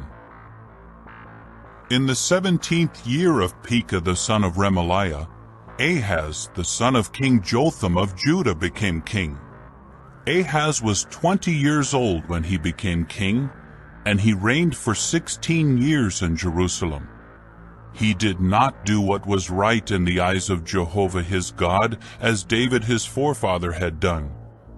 Instead, he walked in the way of the kings of Israel, and he even made his own son pass through the fire, following the detestable practices of the nations that Jehovah had driven out from before the Israelites. He also kept sacrificing and making sacrificial smoke on the high places, on the hills, and under every luxuriant tree. It was then that King Rezin of Syria and Pekah, son of Remaliah the king of Israel, came up to wage war against Jerusalem. They laid siege against Ahaz, but were not able to capture the city. At that time, King Rezin of Syria restored Elath to Edom, after which he drove the Jews out of Elath. And the Edomites entered Elath, and they have occupied it down to this day. So Ahaz sent messengers to King Tiglath-Pileser of Assyria, saying, I am your servant and your son. Come up and save me from the hand of the king of Syria and the hand of the king of Israel, who are attacking me. Ahaz then took the silver and the gold that was to be found at the house of Jehovah and in the treasuries of the king's house, and sent the king of Assyria a bribe. The king of Assyria responded to his request, and he went up to Damascus and captured it, and led its people into exile to Kir, and he put Rezin to death. Then King Ahaz went to meet King Tiglath-Pileser of Assyria at Damascus. When he saw the altar that was in Damascus, King Ahaz sent Urijah the priest a plan of the altar, showing its pattern and how it was made. Urijah the priest built an altar according to all the directions that King Ahaz had sent from Damascus. Urijah the priest finished building it before King Ahaz returned from Damascus. When the king returned from Damascus and saw the altar, he approached the altar and made offerings on it. And on that altar he continued to make his burnt offerings and his grain offerings smoke. He also poured out his drink offerings and sprinkled the blood of his communion sacrifices on it. Then he moved the copper altar that was before Jehovah from its place in front of the house, from between his own altar and the house of Jehovah, and he put it at the north side of his own altar. King Ahaz commanded Urijah the priest, Make the morning burnt offering smoke on the great altar. Also the evening grain offering, the king's burnt offering, and his grain offering, as well as the burnt offerings, the grain offerings, and the drink offerings of all the people. You should also sprinkle on it all the blood of the burnt offerings, and all the blood of the other sacrifices. As for the copper altar, let me decide what to do with it. And Urijah the priest did everything that King Ahaz had commanded. Furthermore, King Ahaz cut the side panels of the carriages into pieces, and removed the basins from them. And he took the sea down off the copper bowls that supported it, and put it on a stone pavement. And the covered structure for the Sabbath that had been built in the house, and the king's outer entryway, he shifted away from the house of Jehovah. He did so because of the king of Assyria. As for the rest of the history of Ahaz, what he did, is it not written in the book of the history of the times of the kings of Judah? Then Ahaz was laid to rest with his forefathers, and was buried with his forefathers in the city of David, and his son Hezekiah became king in his place. Chapter 17. In the 12th year of King Ahaz of Judah, Hoshea the son of Elah became king over Israel in Samaria. He ruled for 9 years. He continued to do what was bad in Jehovah's eyes, only not to the extent of the kings of Israel prior to him. King Shalmaneser of Assyria came up against him, and Hoshea became his servant, and began to pay tribute to him. However, the king of Assyria learned that Hoshea was involved in a conspiracy, for he had sent messengers to King So of Egypt, and did not bring the tribute up to the king of Assyria as in former years. Therefore the king of Assyria kept him confined and bound in prison. The king of Assyria invaded the entire land, and he came to Samaria and laid siege to it for 3 years. In the 9th year of Hoshea, the king of Assyria captured Samaria. He then led the people of Israel into exile in Assyria, and made them dwell in Halah and in Habor at the river Gozan, and in the cities of the Medes. This happened because the people of Israel had sinned against Jehovah their God, who brought them up out of the land of Egypt, from under the control of Pharaoh, king of Egypt. They worshipped other gods. They followed the customs of the nations that Jehovah had driven out from before the Israelites, and they followed the customs that the kings of Israel had established. The Israelites were pursuing the things that were not right according to Jehovah their God. They kept building high places in all their cities, from watchtower to fortified city. They kept setting up for themselves sacred pillars and sacred poles on every high hill and under every luxuriant tree. And on all the high places they would make sacrificial smoke, just as the nations did that Jehovah had driven into exile from before them. They kept doing wicked things to offend Jehovah. They continued to serve disgusting idols, about which Jehovah had told them, "You must not do this." Jehovah kept warning Israel and Judah through all his prophets and every visionary, saying, "Turn back from your wicked ways. Keep my commandments and my statutes, according to all the law that I commanded your forefathers, and that I sent to you through my servants the prophets."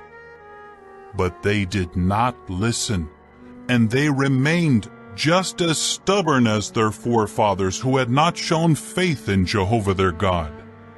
They continued rejecting his regulations and his covenant that he had made with their forefathers, and his reminders that he had given to warn them. And they kept following worthless idols, and became worthless themselves, imitating the nations all around them that Jehovah had commanded them not to imitate. They kept leaving all the commandments of Jehovah their God, and they made metal statues of 2 calves and a sacred pole, and they bowed down to all the army of the heavens, and served Baal. They also made their sons and their daughters pass through the fire. They practiced divination and looked for omens. and they kept devoting themselves to do what was bad in the eyes of Jehovah, to offend him. So Jehovah was very angry with Israel, so that he removed them from his sight. He did not let any remain but the tribe of Judah alone. Even Judah did not keep the commandments of Jehovah their God. They also walked in the customs that Israel followed. Jehovah rejected all the descendants of Israel and humiliated them and gave them into the hand of plunderers until he had cast them away from before him. He ripped Israel away from the house of David, and they made Jeroboam the son of Nebat king. But Jeroboam caused Israel to stray from following Jehovah, and he caused them to commit a great sin. And the people of Israel kept walking in all the sins that Jeroboam had committed. They did not depart from them until Jehovah removed Israel from his sight, just as he had declared through all his servants the prophets. So Israel was taken into exile from its land to Assyria, where they remain to this day. The king of Assyria then brought people from Babylon, Cutha, Ava, Hamath, and Sepharvaim, and settled them in the cities of Samaria in place of the Israelites. They took possession of Samaria and lived in its cities. When they first began dwelling there, they did not fear Jehovah. So Jehovah sent lions among them, and they killed some of the people.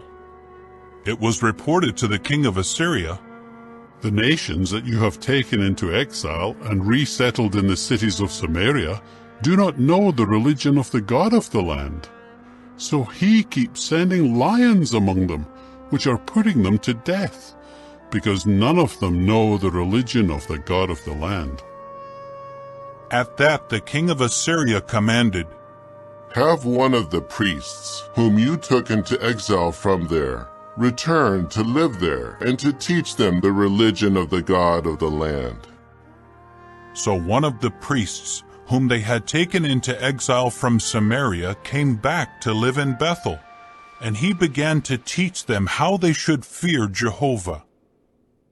However, each different nation made their own god, which they placed in the houses of worship on the high places that the Samaritans had made. Each different nation did so in their cities where they were living. So the men of Babylon made Succoth-Benoth, the men of Cuth made Nergal, the men of Hamath made Ashima, and the Avites made Nibhaz and Tartak. The Sepharvites would burn their sons in the fire to Adramelech and Anamelech, the gods of Sepharvaim. Although they feared Jehovah, they appointed priests for the high places from the people in general, and these officiated for them at the houses of worship on the high places. Thus they feared Jehovah, but they worshipped their own gods, according to the religion of the nations from which they had been deported. To this day, they follow their former religions. None of them worship Jehovah, and none follow his statutes, his judgments, the law, and the commandment that Jehovah gave the sons of Jacob, whose name he changed to Israel. When Jehovah made a covenant with them, he commanded them, "You must not fear other gods, and you must not bow down to them, or serve them, or sacrifice to them. But Jehovah, who brought you up out of the land of Egypt with great power and an outstretched arm, is the one you should fear, and to him you should bow down, and to him you should sacrifice." And the regulations, the judgments, the law, and the commandment that he wrote for you, you should always follow carefully, and you must not fear other gods. And you must not forget the covenant that I made with you, and you must not fear other gods. But it is Jehovah your God whom you should fear, as he is the one who will rescue you out of the hand of all your enemies." But they did not obey, and they followed their former religion. So these nations came to fear Jehovah, but they were also serving their own graven images. Both their sons and their grandsons have done just as their forefathers did, down to this day. Chapter 18. In the 3rd year of Hoshea the son of Elah, the king of Israel, Hezekiah the son of King Ahaz of Judah became king. He was 25 years old when he became king, and he reigned for 29 years in Jerusalem. His mother's name was Abi, the daughter of Zechariah. He kept doing what was right in Jehovah's eyes, just as David his forefather had done. He was the one who removed the high places, smashed the sacred pillars, and cut down the sacred pole. He also crushed the copper serpent that Moses had made. For down to that time the people of Israel had been making sacrificial smoke to it, and it used to be called the copper serpent idol. He trusted in Jehovah the God of Israel. There was no one like him among all the kings of Judah after him, nor among those prior to him. He held fast to Jehovah. He did not turn away from following him. He continued to keep the commandments that Jehovah had given to Moses. And Jehovah was with him. Wherever he went, he acted wisely. He rebelled against the king of Assyria and refused to serve him. He also defeated the Philistines clear to Gaza and its territories, from watchtower to fortified city. In the 4th year of King Hezekiah, that is, the 7th year of Hoshea the son of Elah, the king of Israel, King Shalmaneser of Assyria came up against Samaria and began to lay siege to it. They captured it at the end of 3 years. In the 6th year of Hezekiah, which was the 9th year of King Hoshea of Israel, Samaria was captured. Then the king of Assyria took Israel into exile in Assyria, and settled them in Halah, and in Habor at the river Gozan, and in the cities of the Medes. This was because they had not listened to the voice of Jehovah their God, but kept violating his covenant, all that Moses the servant of Jehovah had commanded. They neither listened nor obeyed. In the 14th year of King Hezekiah, Sennacherib the king of Assyria came up against all the fortified cities of Judah and captured them. So King Hezekiah of Judah sent word to the king of Assyria at Lachish, "I am at fault. Withdraw from against me, and I will give whatever you may impose on me." The king of Assyria imposed on King Hezekiah of Judah a fine of 300 silver talents and 30 gold talents. So Hezekiah gave all the silver that could be found at the house of Jehovah and in the treasuries of the king's house. At that time Hezekiah removed the doors of the temple of Jehovah and the doorposts that King Hezekiah of Judah himself had overlaid, and he gave them to the king of Assyria. The king of Assyria then sent the Tartan, the Rabsaris, and the Rabshakeh with a vast army from Lachish to King Hezekiah in Jerusalem. They went up to Jerusalem and took up a position by the conduit of the upper pool, which is at the highway of the laundryman's field.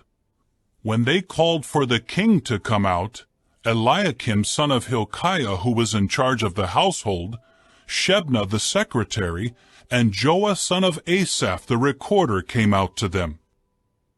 So the Rabshakeh said to them, "Please, say to Hezekiah, this is what the great king, the king of Assyria, says. What is the basis for your confidence? You are saying, I have a strategy and the power to wage war. But these are empty words. In whom have you put your trust so that you dare to rebel against me? Look, you trust in the support of this crushed reed Egypt, which, if a man should lean on it, would enter into his palm and pierce it. That is the way Pharaoh, king of Egypt, is to all those who trust in him. And if you should say to me, we trust in Jehovah our God, is he not the one whose high places and altars Hezekiah has removed? While he says to Judah and Jerusalem, you should bow down before this altar in Jerusalem. So now, make this wager, please, with my lord the king of Assyria. I will give you 2,000 horses if you are able to find enough riders for them. How then could you drive back even one governor who is the least of my lord's servants, while you put your trust in Egypt for chariots and for horsemen? Now is it without authorization from Jehovah that I have come up against this place to destroy it? Jehovah himself said to me, go up against this land and destroy it. At this, Eliakim son of Hilkiah and Shebna and Joah said to the Rabshakeh, speak to your servants, please, in the Aramaic language, for we can understand it. Do not speak to us in the language of the Jews, in the hearing of the people on the wall. But the Rabshakeh said to them, is it just to your Lord and to you that my Lord sent me to speak these words? Is it not also to the men who sit on the wall, those who will eat their own excrement and drink their own urine along with you? Then the Rabshakeh stood and called out loudly in the language of the Jews, saying, hear the word of the great king, the king of Assyria. This is what the king says. Do not let Hezekiah deceive you, for he is not able to rescue you out of my hand. And do not let Hezekiah cause you to trust in Jehovah by saying, Jehovah will surely rescue us, and this city will not be given into the hand of the king of Assyria. Do not listen to Hezekiah, for this is what the king of Assyria says. Make peace with me and surrender, and each of you will eat from his own vine and from his own fig tree, and will drink the water of his own cistern, until I come and take you to a land like your own land, a land of grain and new wine, a land of bread and vineyards, a land of olive trees and honey. Then you will live and not die. Do not listen to Hezekiah, for he misleads you by saying, Jehovah will rescue us. Have any of the gods of the nations rescued their land out of the hand of the king of Assyria? Where are the gods of Hamath and Arpad? Where are the gods of Sepharvaim, Hena, and Ivah? Have they rescued Samaria out of my hand? Who among all the gods of the lands have rescued their land out of my hand, so that Jehovah should rescue Jerusalem out of my hand? But the people kept silent and did not say a word to him in reply, for the order of the king was, you must not answer him. But Eliakim son of Hilkiah, who was in charge of the household, Shebna the secretary, and Joah son of Asaph the recorder, came to Hezekiah with their garments ripped apart, and told him the words of the Rabshakeh.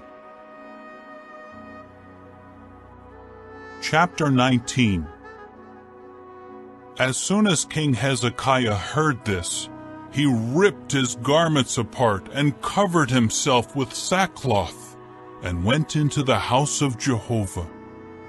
Then he sent Eliakim, who was in charge of the household, Shebna the secretary, and the elders of the priests, covered with sackcloth, to the prophet Isaiah, the son of Amoz. They said to him, This is what Hezekiah says. This day is a day of distress, of rebuke, and of disgrace. For the children are ready to be born, but there is no strength to give birth. Perhaps Jehovah your God will hear all the words of the Rabshakeh, whom the king of Assyria, his lord, sent to taunt the living God, and he will call him to account for the words that Jehovah your God has heard. So offer up a prayer in behalf of the remnant who have survived. So the servants of King Hezekiah went in to Isaiah, and Isaiah said to them, This is what you should say to your Lord. This is what Jehovah says. Do not be afraid because of the words that you heard, the words with which the attendants of the king of Assyria blasphemed me. Here I am putting a thought in his mind, and he will hear a report and return to his own land, and I will make him fall by the sword in his own land. After the Rabshakeh heard that the king of Assyria had pulled away from Lachish, he returned to him and found him fighting against Libnah. Now the king heard it said about King Tirhakah of Ethiopia, Here he has come out to fight against you. So he sent messengers again to Hezekiah, saying, This is what you should say to King Hezekiah of Judah. Do not let your God in whom you trust deceive you by saying, Jerusalem will not be given into the hand of the king of Assyria.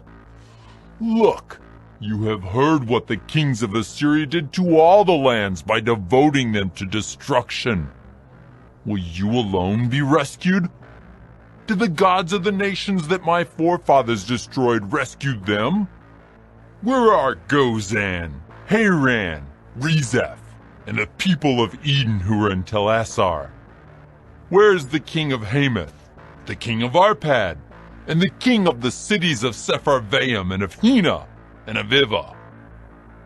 Hezekiah took the letters out of the hand of the messengers and read them. Hezekiah then went up to the house of Jehovah and spread them out before Jehovah.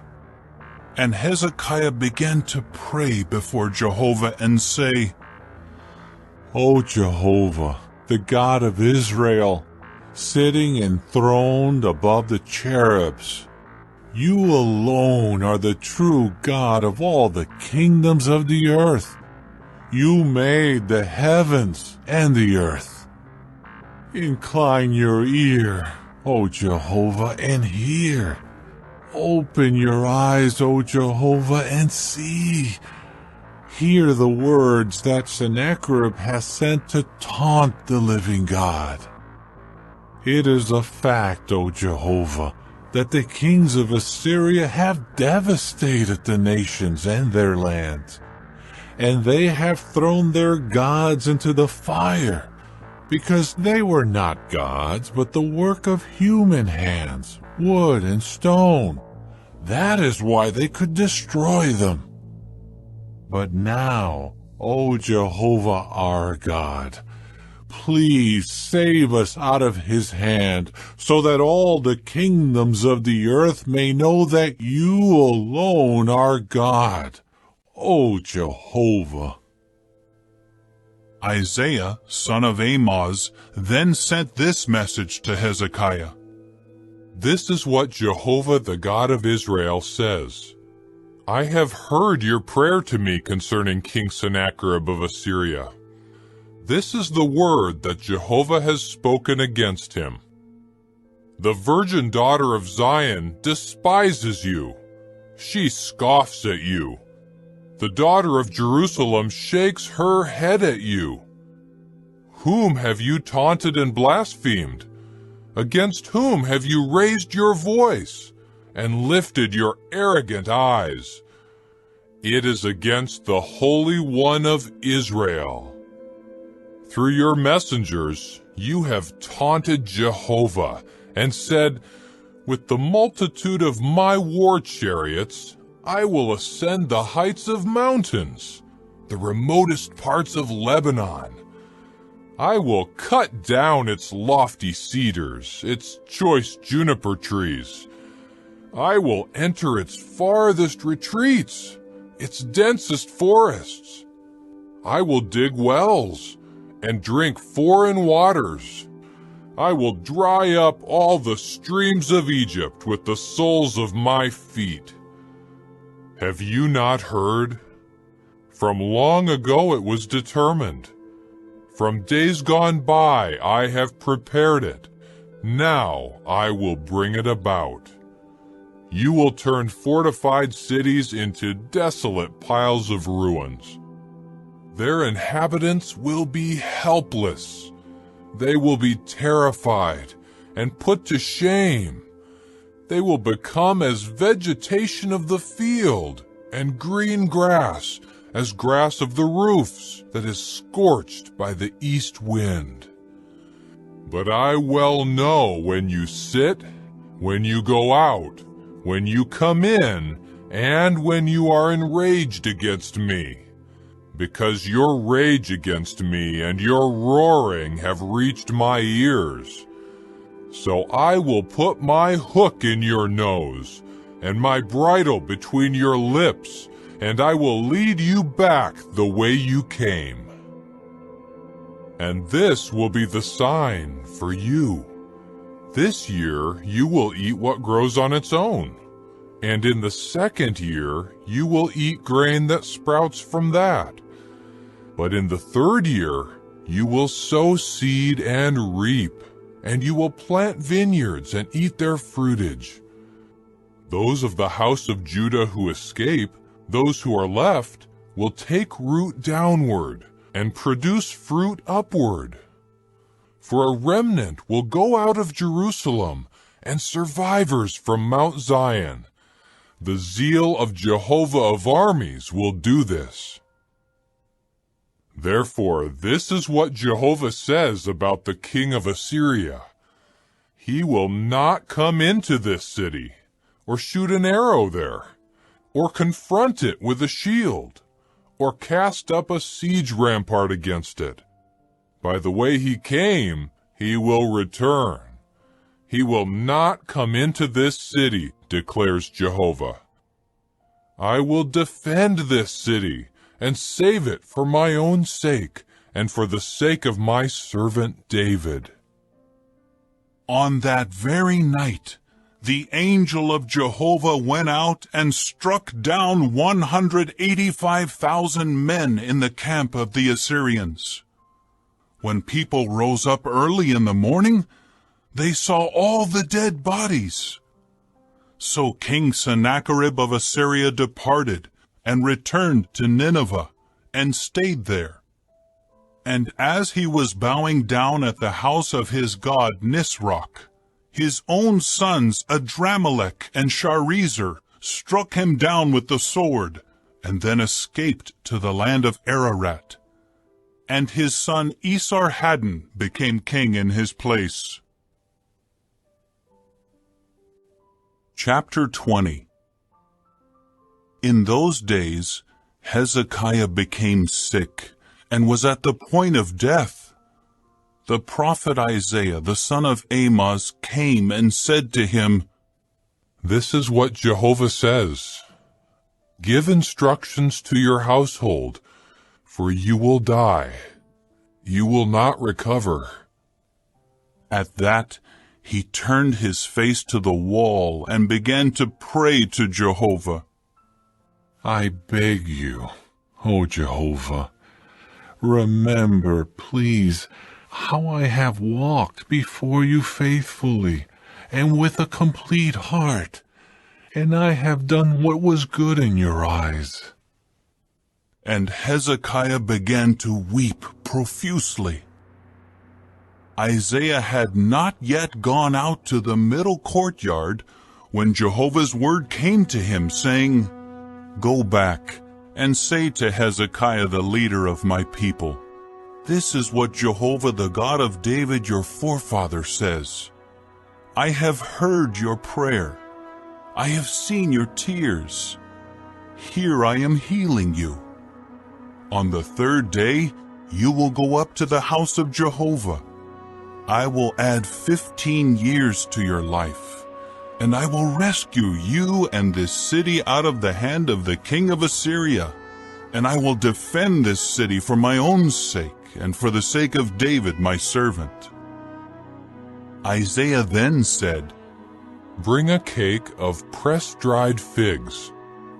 So they brought it and applied it to the boil, after which he gradually recovered. Hezekiah had asked Isaiah, What is the sign to show that Jehovah will heal me, and that I will go up on the third day to the house of Jehovah?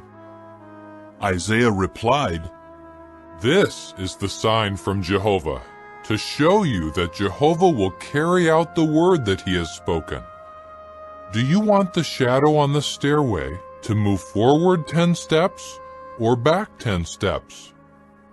Hezekiah said, It is an easy thing for the shadow to extend itself 10 steps, but not to go back 10 steps.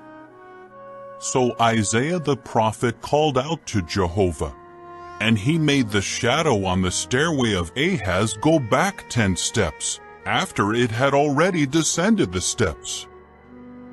At that time the king of Babylon, Berodach-Baladan, son of Baladan, sent letters and a gift to Hezekiah, for he had heard that Hezekiah had been sick.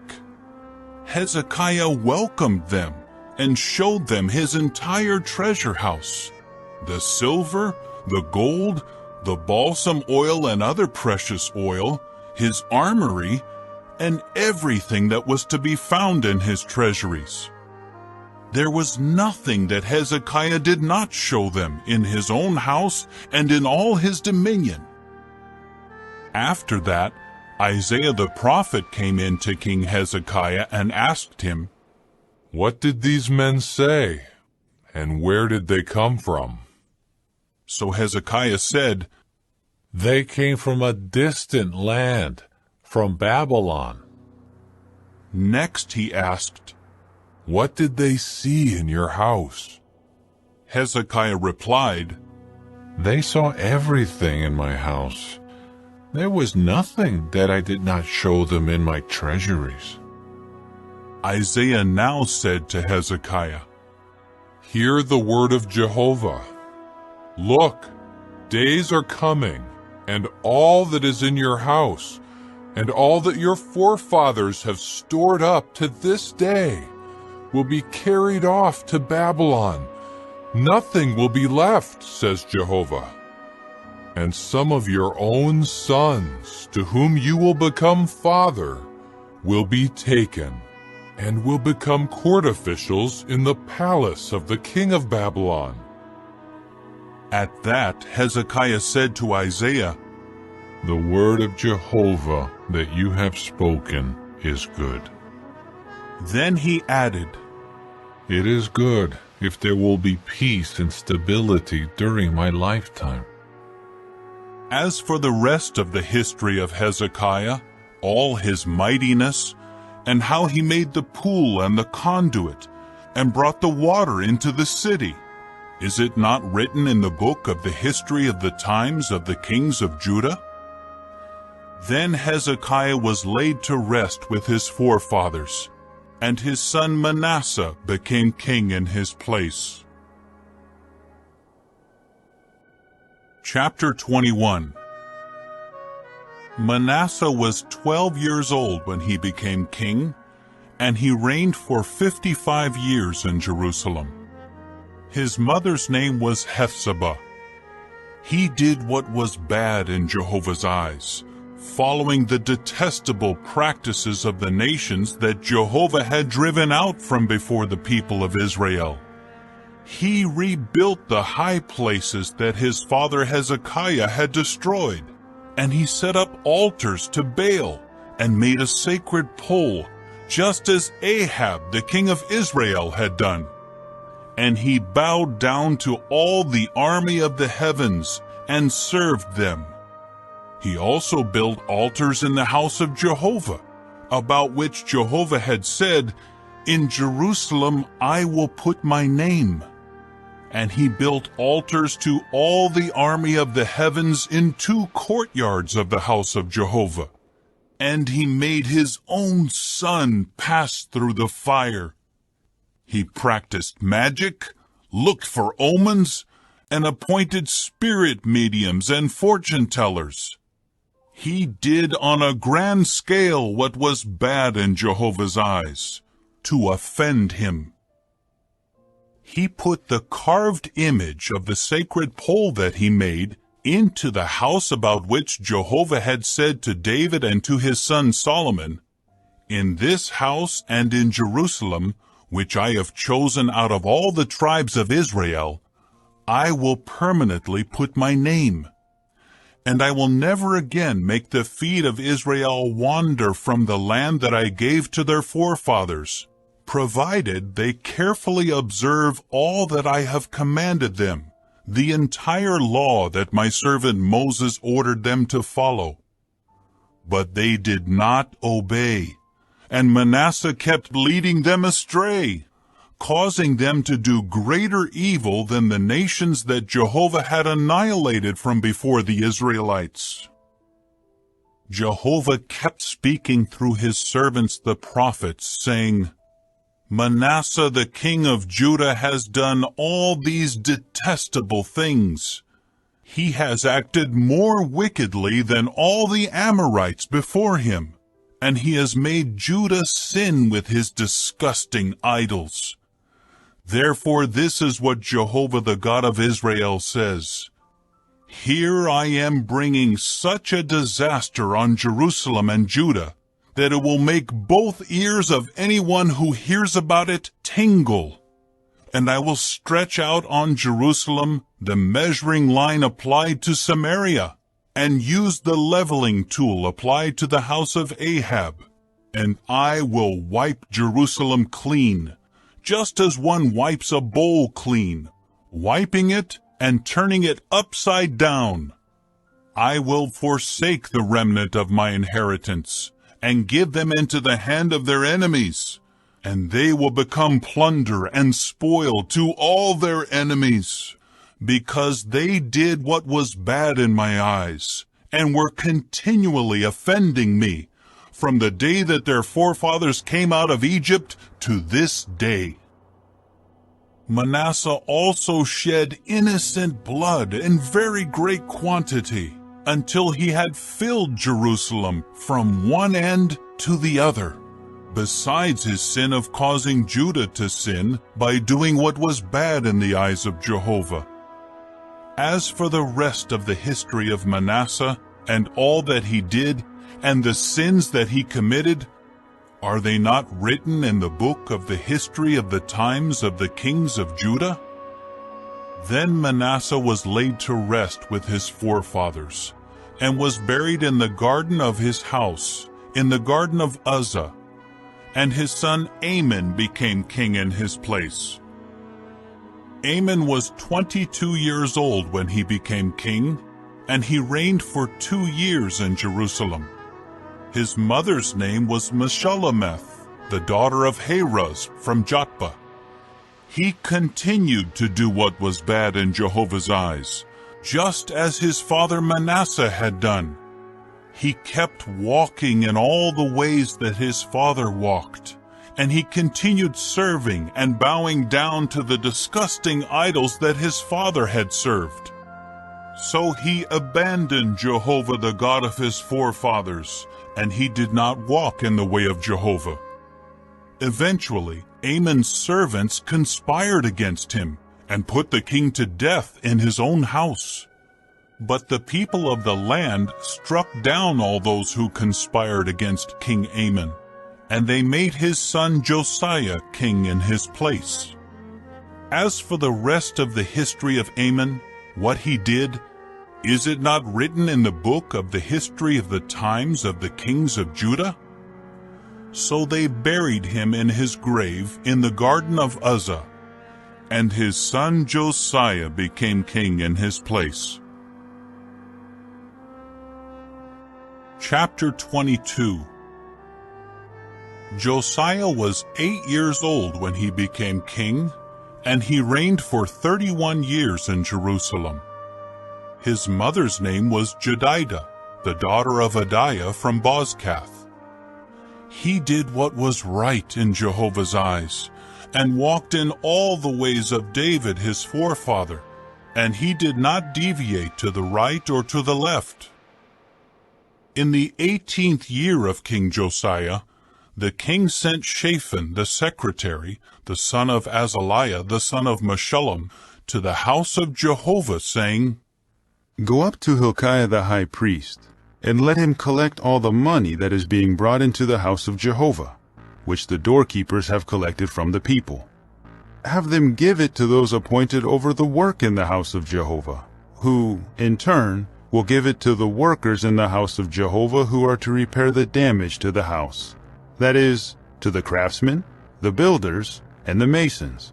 And they are to use it to buy timbers and hewn stones to repair the house. But no accounting should be required of them for the money that they are given, because they are trustworthy.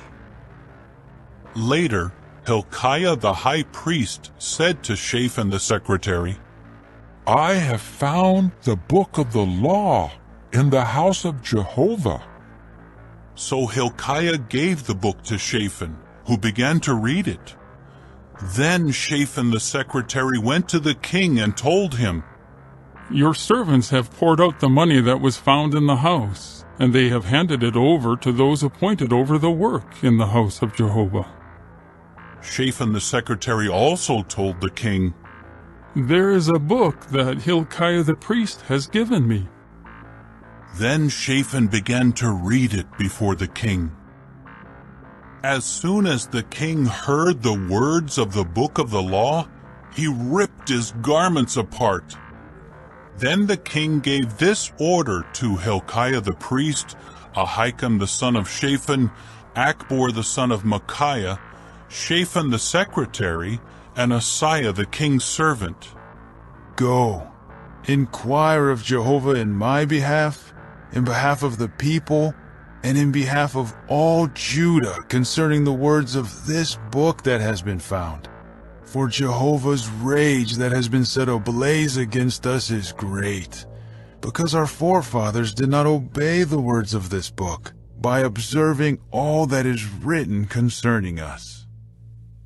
So Hilkiah the priest, Ahikam, Akbor, Shaphan, and Asaiah went to Huldah the prophetess. She was the wife of Shallum, son of Tikvah, son of Harhas, the caretaker of the wardrobe, and she was dwelling in the second quarter of Jerusalem. And they spoke to her there. She said to them, This is what Jehovah, the God of Israel, says. Tell the man who sent you to me, this is what Jehovah says. I will bring calamity on this place and its inhabitants. All the words of the book that the king of Judah has read. Because they have abandoned me and are making sacrifices smoked to other gods in order to offend me with all the work of their hands, my rage will be set ablaze against this place, and it will not be extinguished. But to the king of Judah, who sent you to inquire of Jehovah, this is what you should say to him. This is what Jehovah, the God of Israel, says. Regarding the words that you have heard, because your heart was responsive, and you humbled yourself before Jehovah on hearing what I have spoken against this place and its inhabitants, that they would become an object of horror and a curse, and you ripped your garments apart and wept before me. I also have heard you, declares Jehovah. That is why I will gather you to your ancestors, and you will be laid in your grave in peace, and your eyes will not see all the calamity that I will bring on this place. Then they brought the reply to the king. Chapter 23. So the king sent word, and they summoned all the elders of Judah and Jerusalem. After that the king went up to the house of Jehovah with all the men of Judah, all the inhabitants of Jerusalem, the priests and the prophets, all the people from small to great. He read in their hearing all the words of the book of the covenant that had been found in the house of Jehovah. The king stood by the pillar and made a covenant before Jehovah, that he would follow Jehovah and keep his commandments, his reminders, and his statutes with all his heart and with all his soul, by carrying out the words of this covenant that were written in this book. And all the people agreed to the covenant. The king then ordered Hilkiah the high priest, the priests of the second rank, and the doorkeepers to bring out from the temple of Jehovah all the utensils made for Baal, for the sacred pole, and for all the army of the heavens. Then he burned them outside Jerusalem on the terraces of Kidron, and he took their ashes to Bethel. So he put out of business the foreign god priests, whom the kings of Judah had appointed to make sacrificial smoke on the high places in the cities of Judah and the surroundings of Jerusalem, as well as those making sacrificial smoke to Baal, to the sun, to the moon, to the constellations of the zodiac, and to all the army of the heavens. He brought the sacred pole out from the house of Jehovah to the outskirts of Jerusalem, to the Kidron Valley, and he burned it in the Kidron Valley, and ground it to dust, and scattered its dust on the graves of the common people. He also tore down the houses of the male temple prostitutes, which were in the house of Jehovah, and where the women were weaving tent shrines for the sacred pole. Then he brought all the priests out of the cities of Judah, and he made unfit for worship the high places where the priests had been making sacrificial smoke, from Geba to Beersheba. He also tore down the high places of the gates that were at the entrance of the gate of Joshua, the chief of the city, which were on the left as one entered the city gate. The priests of the high places did not serve at the altar of Jehovah in Jerusalem, but they did eat unleavened bread along with their brothers. He also made unfit for worship Topheth, which is in the valley of the sons of Hinnom, so that no one could make his son or his daughter pass through the fire to Molech. And he prohibited the horses that the kings of Judah had dedicated to the sun from entering the house of Jehovah by the chamber of Nathan-Melech the court official, which was in the porticos, and he burned the chariots of the sun in the fire. The king also tore down the altars that the kings of Judah had set up on the roof of Ahaz's upper chamber, as well as the altars that Manasseh had set up in 2 courtyards of the house of Jehovah. He crushed them and scattered their dust in the Kidron Valley. And the king made unfit for worship the high places in front of Jerusalem that were to the south of the Mount of Ruination, which Solomon the king of Israel had built to Ashtoreth, the disgusting goddess of the Sidonians, and to Chemosh, the disgusting god of Moab, and to Milcom, the detestable god of the Ammonites. He broke the sacred pillars to pieces, and cut down the sacred poles, and filled their places with human bones. He also tore down the altar in Bethel, the high place that Jeroboam the son of Nebat had made, that caused Israel to sin. After tearing down that altar and the high place, he burned the high place, ground it to dust, and burned the sacred pole. When Josiah turned and saw the graves on the mountain, he had the bones taken from the graves and burned them on the altar, making it unfit for worship, according to Jehovah's word that had been proclaimed by the man of the true God, who foretold that these things would happen. Then he said, "What is the gravestone over there that I am looking at?" At this the men of the city said to him, "It is the grave of the man of the true God from Judah, who foretold these things that you have done against the altar of Bethel." So he said, "Let him rest. Do not let anyone disturb his bones." So they left his bones undisturbed, as well as the bones of the prophet who had come from Samaria. Josiah also removed all the houses of worship on the high places that were in the cities of Samaria, which the kings of Israel had built to offend God, and he did the same thing to them that he had done at Bethel. So he sacrificed on the altars all the priests of the high places who were there, and he burned human bones on them. After that, he returned to Jerusalem. The king now commanded all the people, "Hold a Passover to Jehovah your God, as is written in this book of the covenant." No Passover like this had been held since the days when the judges had judged Israel, or in all the days of the kings of Israel and the kings of Judah. But in the 18th year of King Josiah, this Passover to Jehovah was held in Jerusalem. Josiah also cleared out the spirit mediums, the fortune tellers, the teraphim statues, the disgusting idols, and all the disgusting things that had appeared in the land of Judah and in Jerusalem, in order to carry out the words of the law that were written in the book that Hilkiah the priest had found in the house of Jehovah.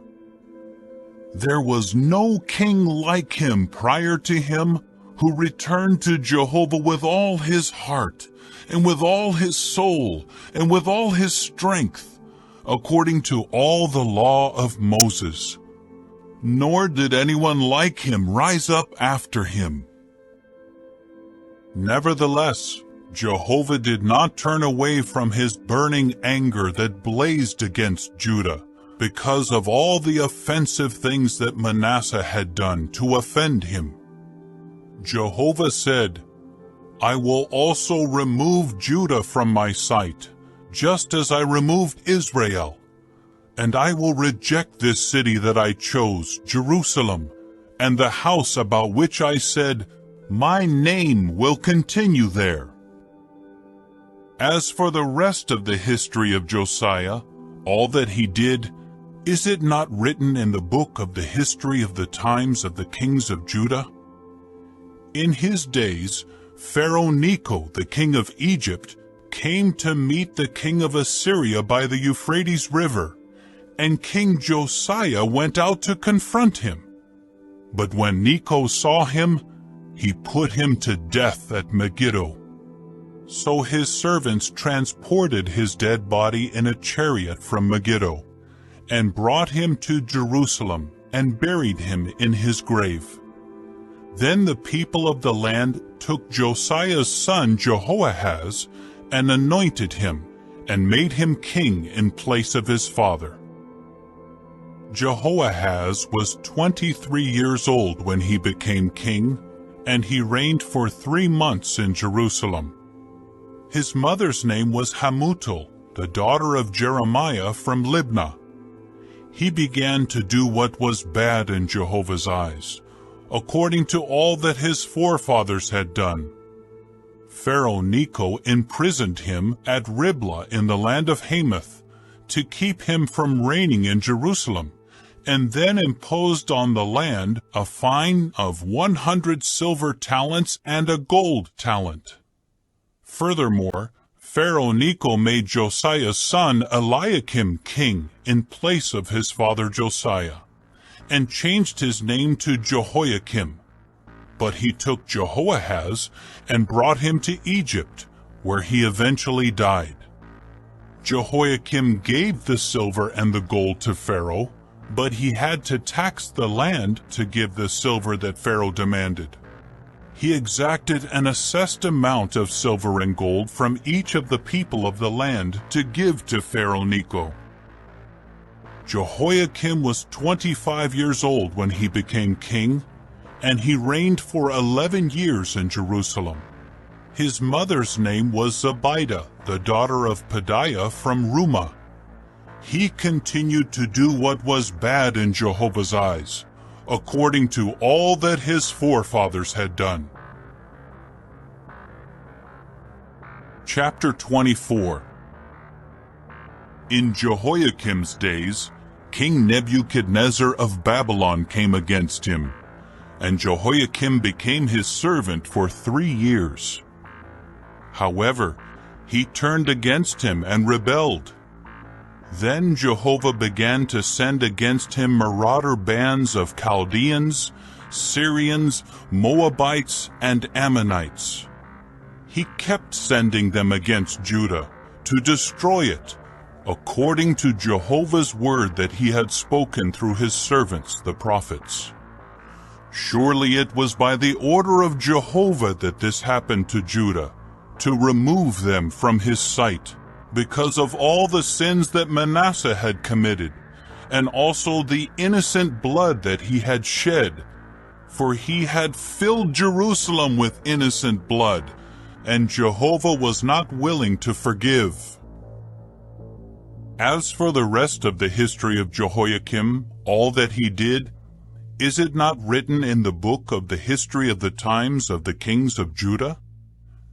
Then Jehoiakim was laid to rest with his forefathers, and his son Jehoiakim became king in his place. Never again did the king of Egypt venture out of his land, for the king of Babylon had taken all that belonged to the king of Egypt, from the Wadi of Egypt up to the Euphrates River. Jehoiakim was 18 years old when he became king, and he reigned for 3 months in Jerusalem. His mother's name was Nehushta, the daughter of Elnathan of Jerusalem. He continued to do what was bad in Jehovah's eyes, according to all that his father had done. During that time, the servants of King Nebuchadnezzar of Babylon came up against Jerusalem, and the city came under siege. King Nebuchadnezzar of Babylon came to the city while his servants were laying siege to it. King Jehoiakim of Judah went out to the king of Babylon, along with his mother, his servants, his princes, and his court officials. And the king of Babylon took him captive in the 8th year of his reign. Then he took out from there all the treasures of the house of Jehovah, and the treasures of the king's house. He cut into pieces all the gold utensils that Solomon the king of Israel had made in the temple of Jehovah. This happened just as Jehovah had foretold. He took into exile all Jerusalem, all the princes, all the mighty warriors, and every craftsman and metalworker. He took 10,000 into exile. No one was left behind except the poorest people of the land. Thus he took Jehoiakim into exile to Babylon.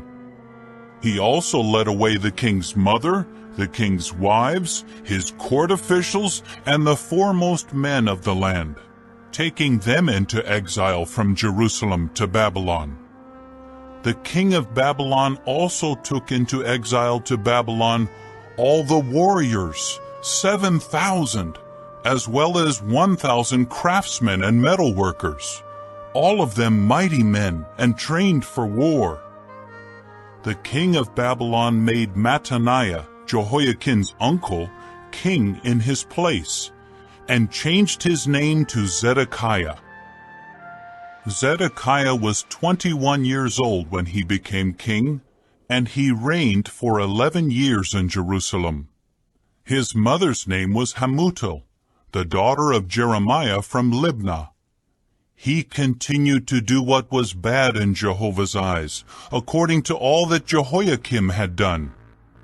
It was because of Jehovah's anger that these things took place in Jerusalem and in Judah, until he cast them out of his sight. And Zedekiah rebelled against the king of Babylon. Chapter 25. In the 9th year of Zedekiah's reign, in the 10th month, on the 10th day of the month, King Nebuchadnezzar of Babylon came with all his army against Jerusalem. He camped against it and built a siege wall all around it, and the city was under siege until the 11th year of King Zedekiah. On the 9th day of the 4th month, the famine was severe in the city, and there was no food for the people of the land. The city wall was broken through, and all the soldiers fled by night through the gate between the double wall near the king's garden, while the Chaldeans were surrounding the city. And the king went by the way of the Arabah. But the Chaldean army pursued the king, and they overtook him in the desert plains of Jericho, and all his troops were scattered from his side. Then they seized the king, and brought him up to the king of Babylon at Riblah, and they passed sentence on him. They slaughtered Zedekiah's sons before his eyes. Then Nebuchadnezzar blinded Zedekiah's eyes, bound him with copper fetters, and brought him to Babylon. In the 5th month, on the 7th day of the month, that is, in the 19th year of King Nebuchadnezzar the king of Babylon, Nebuzaradan the chief of the guard, the servant of the king of Babylon, came to Jerusalem. He burned down the house of Jehovah, the king's house, and all the houses of Jerusalem. He also burned down the house of every prominent man. And the walls surrounding Jerusalem were pulled down by the entire Chaldean army that was with the chief of the guard. Nebuzaradan the chief of the guard took into exile the rest of the people who were left in the city, the deserters who had gone over to the king of Babylon, and the rest of the population. But the chief of the guard left some of the poorest people of the land to serve as vine dressers and as compulsory laborers. And the Chaldeans broke into pieces the copper pillars of the house of Jehovah, and the carriages and the copper sea that were in the house of Jehovah, and they carried the copper away to Babylon. They also took the cans, the shovels, the extinguishers, the cups, and all the copper utensils used in the temple service. The chief of the guard took the fire holders and the bowls that were of genuine gold and silver. As for the 2 pillars, the sea, and the carriages that Solomon had made for the house of Jehovah, the copper of all these articles was beyond weighing. Each pillar was 18 cubits high, and the capital on it was of copper, and the height of the capital was 3 cubits, and the network and pomegranates all around on the capital were all made of copper. The 2nd pillar with its network was like it. The chief of the guard also took Seraiah the chief priest, Zephaniah the 2nd priest, and the 3 doorkeepers.